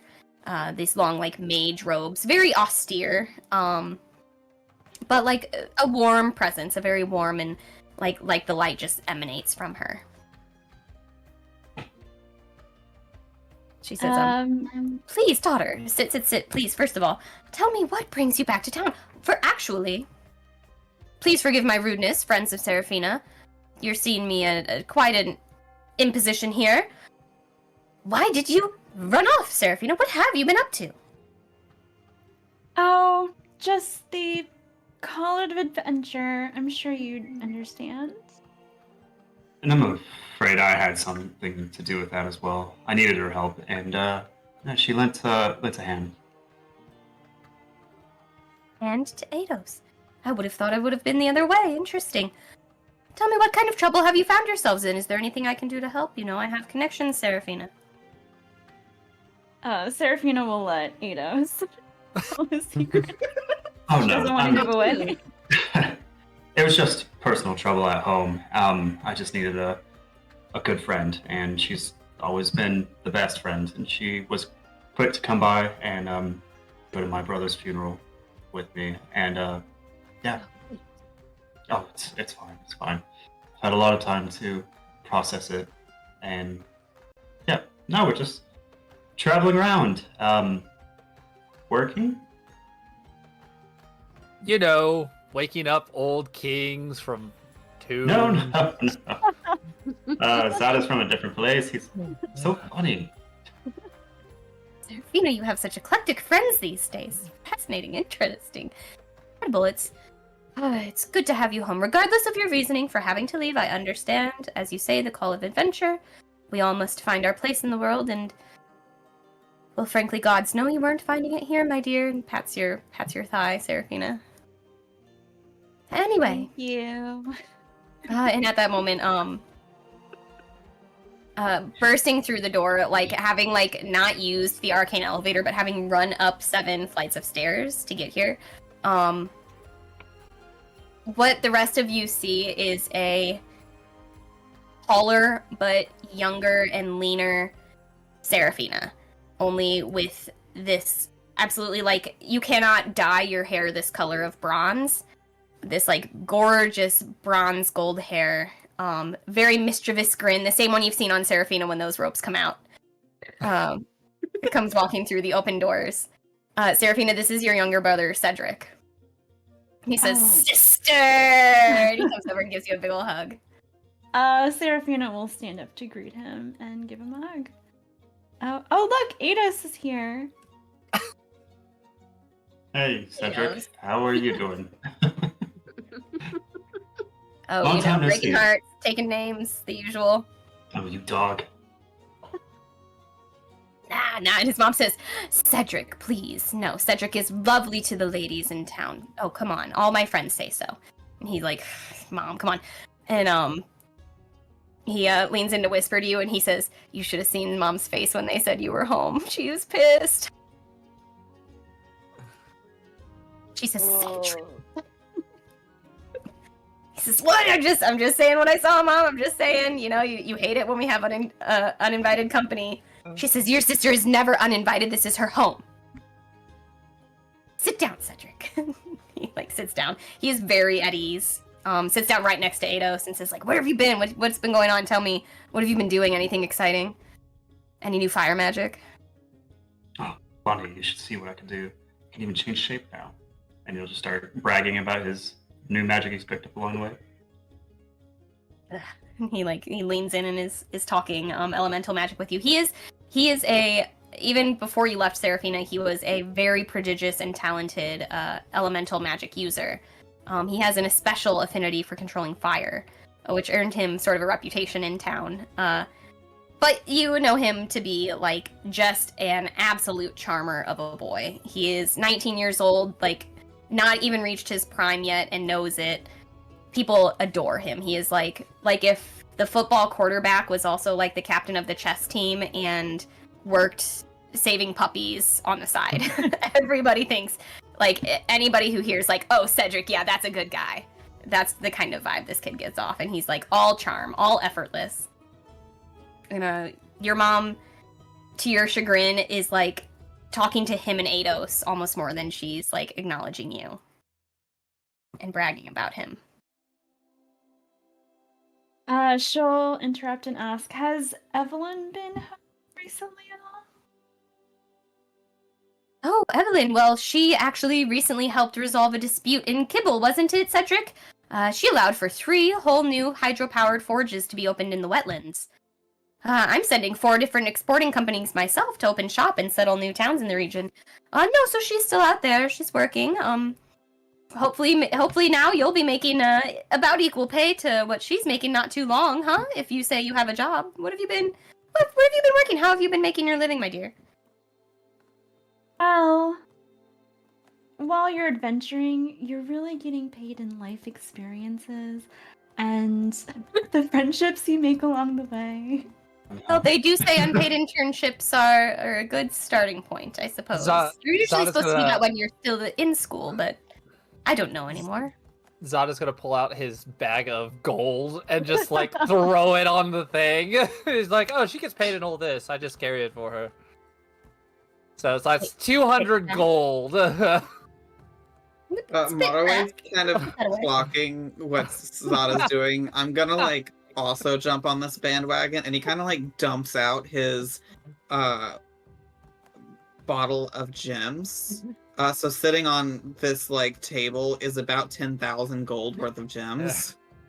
You turn this bottle and it's just like a clown car of gems. Should not possibly be this many gems falling out, just tinkling off the sides of the table into Zada's money pile. Just a torrent of little gems falling over. She says, "Well, I don't love to talk about money, but it looks like indeed you've been making at least some friends who make money. That's good. That's good to see." Giving them back. I did, Seraphina, get a few bills from... I see you went down south again. It's fine, of course. We paid them. I understand. You've been traveling. I hope it's not all vacations on the beach. Oh, we had a lovely time. Thank you for your hospitality. I should have written about that. You should have written about a lot of things, young lady, but you're a grown woman. I should not pick at you like that. Anyway, so how long are you in town, my dear? Do you and your friends, are you staying here? Shall I make up the guest rooms? Yes, we'll be here probably just tonight. She looks at the group. Could leave whatever. So Probably one just night. one night. At the most. One night? We'll be traveling to the eastern continent. Well, your father is working late today. I wish you could stay at least one more night than that so that we could have dinner. Perhaps I can try and reschedule some things for tonight. See if your father can make it home for a late supper. I would love for you to be able to catch up with your father, dear, while you're in town. It's been so long. He worries. Oh, already made dinner plans. Unfortunately. Well, we can stay one more believe- day. I Yeah, we can believe stay we one might more have day. business here tomorrow, so we could probably stay tomorrow also. Yeah, we can definitely put off. We can leave at any point in time. The professor said, so we can stay another night, so we can have a family dinner. Do you follow though? Your dear Seraphina. Yes. Please, a family dinner. Cedric, That you can move sounds around. lovely. Cedric's like, all right, for Sarah, I'll come to dinner, whatever. He's like, oh, I'll stay. She says, good, good. Tomorrow night, then, let's have a family dinner just like we used to. Oh, I do wish Evelyn were home, but of course, her job is important. She is needed elsewhere. But it will be almost like old times, and all of your friends will get to visit and tell me all about your fun exploits. Tell some embarrassing stories about you, perhaps, dear. Yeah, we went to hell. Love to hear it. Yes, what a funny joke. She says, well, I had to leave a meeting to come say hello. Again, I wish you had told me you were coming home. That's all right. I love you regardless of where you are in the world, my love. Eidos, it is so good to see you and the friends. Oh, goodness. Okay, I need to go back downstairs and wrap up the meeting. But I will see you tomorrow night for dinner. Yes? Yes. You've promised. You will be there. Okay, Yes. I will make up the guest rooms, and by make up the guest rooms, you know she means she's gonna like wave off the servants to go make up the guest rooms. She says, "Oh, it's good to see you," and she gives you a kiss on each cheek and says, "Cedric, I believe you have a class to get to. Actually, I'm glad you are here this afternoon to say hello to your sister, but please back to it now." He's like, "Oh, okay, I gotta go," and he gives you a kiss on the cheek and a wave to Eidos. I want to hear all about that shit you did with that dragon. Cedric, hopefully your teachers are better than my old classmates. Wait, are my teachers your old classmates? Which ones? Viola, what's her last name? Vale. Viola. Viola. He says, I don't have any teachers named Viola. There's that Vial. I don't take her class, but I hear that she's a real I hear she's a bit tough, so hopefully I never get her. Yes. Yeah. She's a little bit softer now after we punched her in the face. Punch one of the teachers. Oh, I gotta hear about that. All right, dinner tomorrow night. You're telling me that story. His mother's like, Cedric, don't be crass. And she's like, let's go. You have to get to class. And they sweep as grandly out of the room as they came in, and leave just like she leaves her little light perfume behind her. Seraphina, if we are going to be having a formal dinner with your family, you should probably take us where we can get some new clothing for it. Oh, yes. What a great idea. We should go shopping in town. But you don't need to dress up if you don't want to. Oh, thank God. Thank the gods. Sorry, excuse me. I tried turning off my mic in time. Okay. So yeah, you guys unpack your things. Eventually some different maids and butlers come and show you each to your own lavish guest suite. They're not like, a couple of them are within the family penthouse and a couple are a floor or two down, sort of in the more public areas. Really all spaces made for different traveling mages who are coming to use the tower. But you each have a large and lavish room to stay in while you're here. And then you say you would like to head out into the city, go and do some shopping? What's the plan? Yeah. If anybody wants a new outfit, Seraphina will show them the best places to go. Well, my fine robes got burned in that last battle, so I definitely need something. We can Boo mend just- them, but... Oh, what'd you say? Boola's just looking for something to eat. I'm sure we can find some good snacks in town, too. Forget clothes, just food. All right. Ever the host, Seraphina, and with Eidos' help, remembering places you used to love. I feel like the first thing you would do is tend to Boola's stomach. So you point her toward the Astral Fork, which is like a fine dining place. You've got like the Duskwind Delights, which is a dessert cafe. The Arcane Bite, which is more of like a casual eatery with like quick, big, affordable, like family style meals. You can pick one of them to eat at and fill up the bellies. Why pick Cool, one? I When would- Cora can I eat was them about all. I'm gonna try all of them. We're gonna have a progressive meal, one course at each place. You do not a bar crawl, but a restaurant crawl. Yeah. Yes. Excellent. Yes. Awesome. Okay, so you do that. You go and try all of Eidos' old haunts, the ones that are still open. So sorry. And then you go to some clothing stores. Embarrassingly enough, Seraphina, you're trying to think of places to go, and I feel like Eidos, the first thing you would probably say is, "Let's go to Blackthorn Finery," which is You have a clothing store inspired by and named after the Blackthorns. No. You have your own clothing line? Okay, all right. Let's get it over with. Seraphina, I feel like you would know that this place, it's not owned by your family, it is inspired by your family, and it's kind of like Paris Hilton for Walmart. It is, the quality is beneath you. And you don't love that your family name is on it. But yeah, you Ser- do go to show Where's that yourself. cease and desist? Seraphina's just glaring at Eidos the entire time that we're there shopping. I like to think, Eidos, you hold up a t-shirt and it says, like, I met the Blackthorns and all I got was this stupid t-shirt. I went to the Rubbing it minaret. in. I went to the minaret. No, but you go to a couple like nicer clothing stores after that.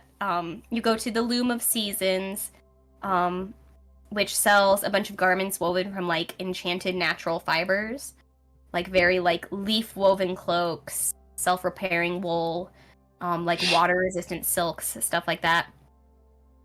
You've got the Thread and Thaumaturgy. It's like a very like it's very boutique. I feel like this one would be Seraphina's old favorite.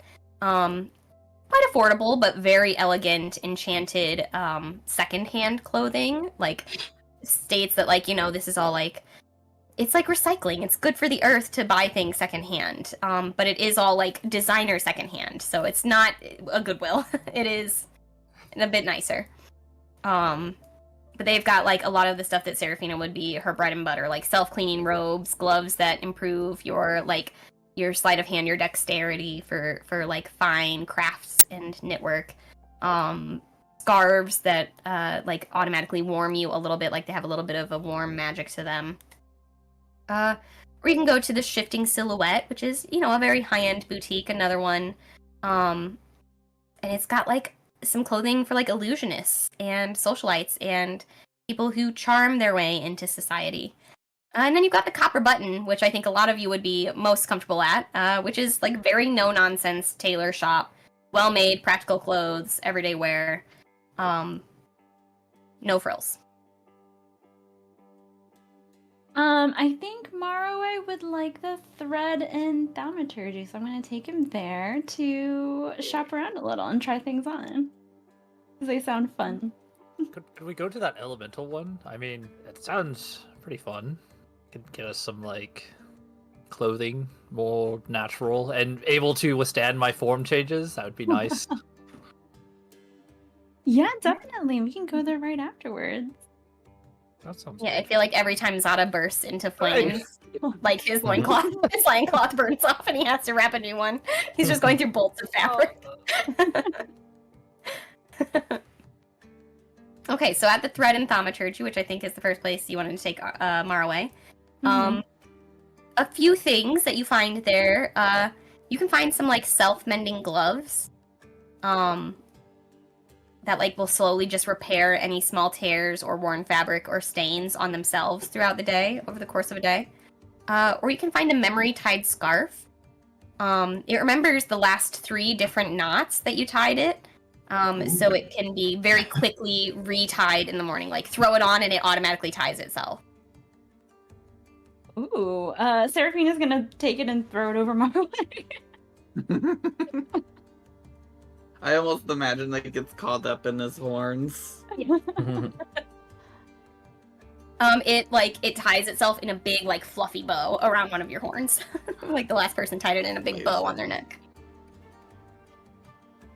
I think the main thing I'm really looking for is just some like new dress robes, because right now I've got like my swamp wear and then I've got my orange beach kind of outfit, but I really want something like on the formal side of things. Yeah, sure. And maybe like a white shawl, white silk shawl or something.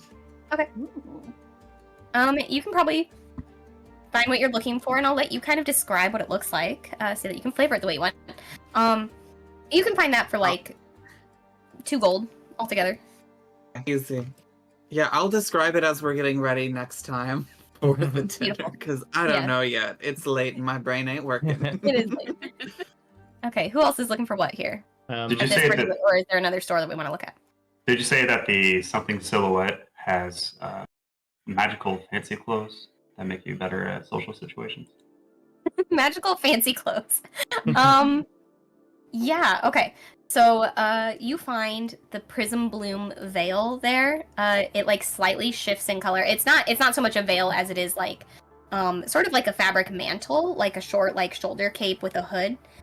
And it shifts color depending on your mood, which can offer some like subtle emotional expression, or you can kind of like, not only does it change based on your mood, you can kind of change it at will to colors so that you can try and like portray a mood without the wearer or without the viewer knowing that that's not the mood that you're in. You find these like adaptive slippers that like adjust to different terrains, to help you like be a little bit taller, a little bit more regal, to help give you a little bit more grace as you move about the world. And you find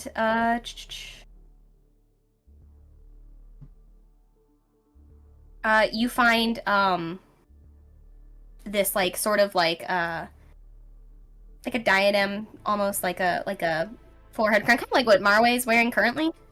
Only it's just a band of silver. It's just sort of a silver band. And it allows you to it gives you advantage on persuasion checks if you attain to it. How much is that one? That one is more expensive. That like is in a glass case. Like it's one of their nicer items. It's gonna cost you like 200 gold. Yeah, I don't have that. How much are those slippers though? The slippers are 75 gold. Okay, I'll consider it. I don't have enough money for that either. I'll say, I'll be back. I'm still shopping, and I leave, and I never return. I'm gonna go compare prices to another place. Yeah. Okay, Zada, you said you wanted to try the Loom of Seasons? Yeah. See if you can find something that kind of adapts. Yeah, something that adapts, kind of like shows off more of his elemental nature, something that can like shift with him and, you know, not get destroyed as easily. Kind of more in harmony, something probably very loose fitting, breathable, and still like cover up, because a lot of his problem is like things are really heavy. He's got a lot of fur, so he's like, I'm already hot. I don't need clothes on me to make me warm. So he wants something that's breathable and able to still be functional in combat. Okay, incredible. Yeah, you're not gonna find anything that won't like necessarily like burn off of you. But you find the Breeze Kissed shawl, which is like is a shawl, but it's just like a really long, essentially like another bolt of fabric that can be worn different ways. And it is light as a feather. Like you hold it and it feels like you're holding nothing. And the shopkeep tells you it keeps the wearer cool in hot weather by sort of circulating a constant, faint, magical breeze. And they say against like a fireball, this probably isn't gonna stay pretty useful. But as far as like light flame, it should be able to hold up with that breeze constantly blowing around it. Might even help make your flames burn a little brighter with that air movement. And they also show you the verdant wrap. It absorbs water from the air, and which would keep your skin and fur hydrated in dry environments. So it'd be kind of a source of water. Sounds good to me. Take those. So you can buy one or either of those. Those are both going to be 100 gold apiece, though. 100 gold each. Yeah. Oof. Nurdistand is not for the poor. Not for the Mhm. not for the poor. All right. No. I'll go. I will spend my 200 gold, and I will buy that circlet that You're gonna buy the Eidos circlet. wanted. That Eidos wanted. So I will have 1 gold left. I'll have 1 gold, Incredible. and I'll just kind of like it. I saw you wanted this, so here you go. Sorry, that was so much money. And how do you have that much money? I take a lot of gold, and to be fair, I did have more, but like Killian needed some, so I gave it to him. Like last day, I could have gotten more, but that's it. Well, thank you. That's so kind of you. Well, I owe you a couple. no, it's just for you. I don't need anything back. It's just something I wanted to give you. Thank you, Sada. I'll remember this. Sure. Okay. Wonderful. Anybody else shopping for clothes? Killian will let Seraphina pick out his outfit because he doesn't know what to wear.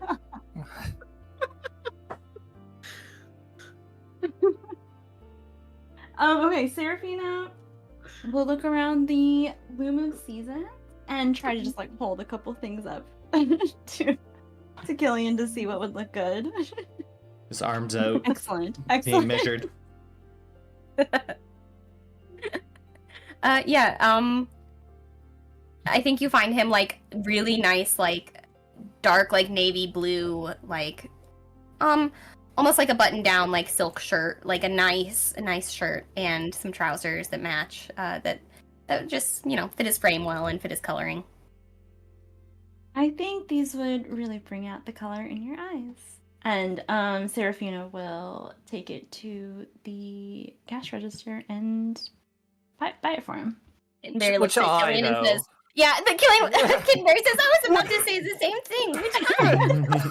the multifaceted colored one or the regular one? Okay, Seraphina, that's just gonna be 7 silver for that outfit. Okay, perfect. Seraphina will hand it to Killian. Thank you. Looks appropriate for tomorrow's festivities. All right. Well, I'll have to take all this stuff off later. It will suit you well. Make sure you wear the whips and chains. That'll give him a nice, good impression. Mm. Maybe not the whips, but I'll keep a dagger in my boot or something. How about the chains? Well, those kind of stay on me. Oh, there you go. Okay. I think that's a good point for us to call it a night as we finish shopping for some outfits. Very exciting stuff. Very exciting. Okay, we will jump right back in here next week as we prepare for Seraphina's date night with an old friend. And as you all continue uncovering what you can in the city of Nurdistand. So thank you all for watching. Thank you all for playing. You're all incredible. Knights of D20. They kill it every time.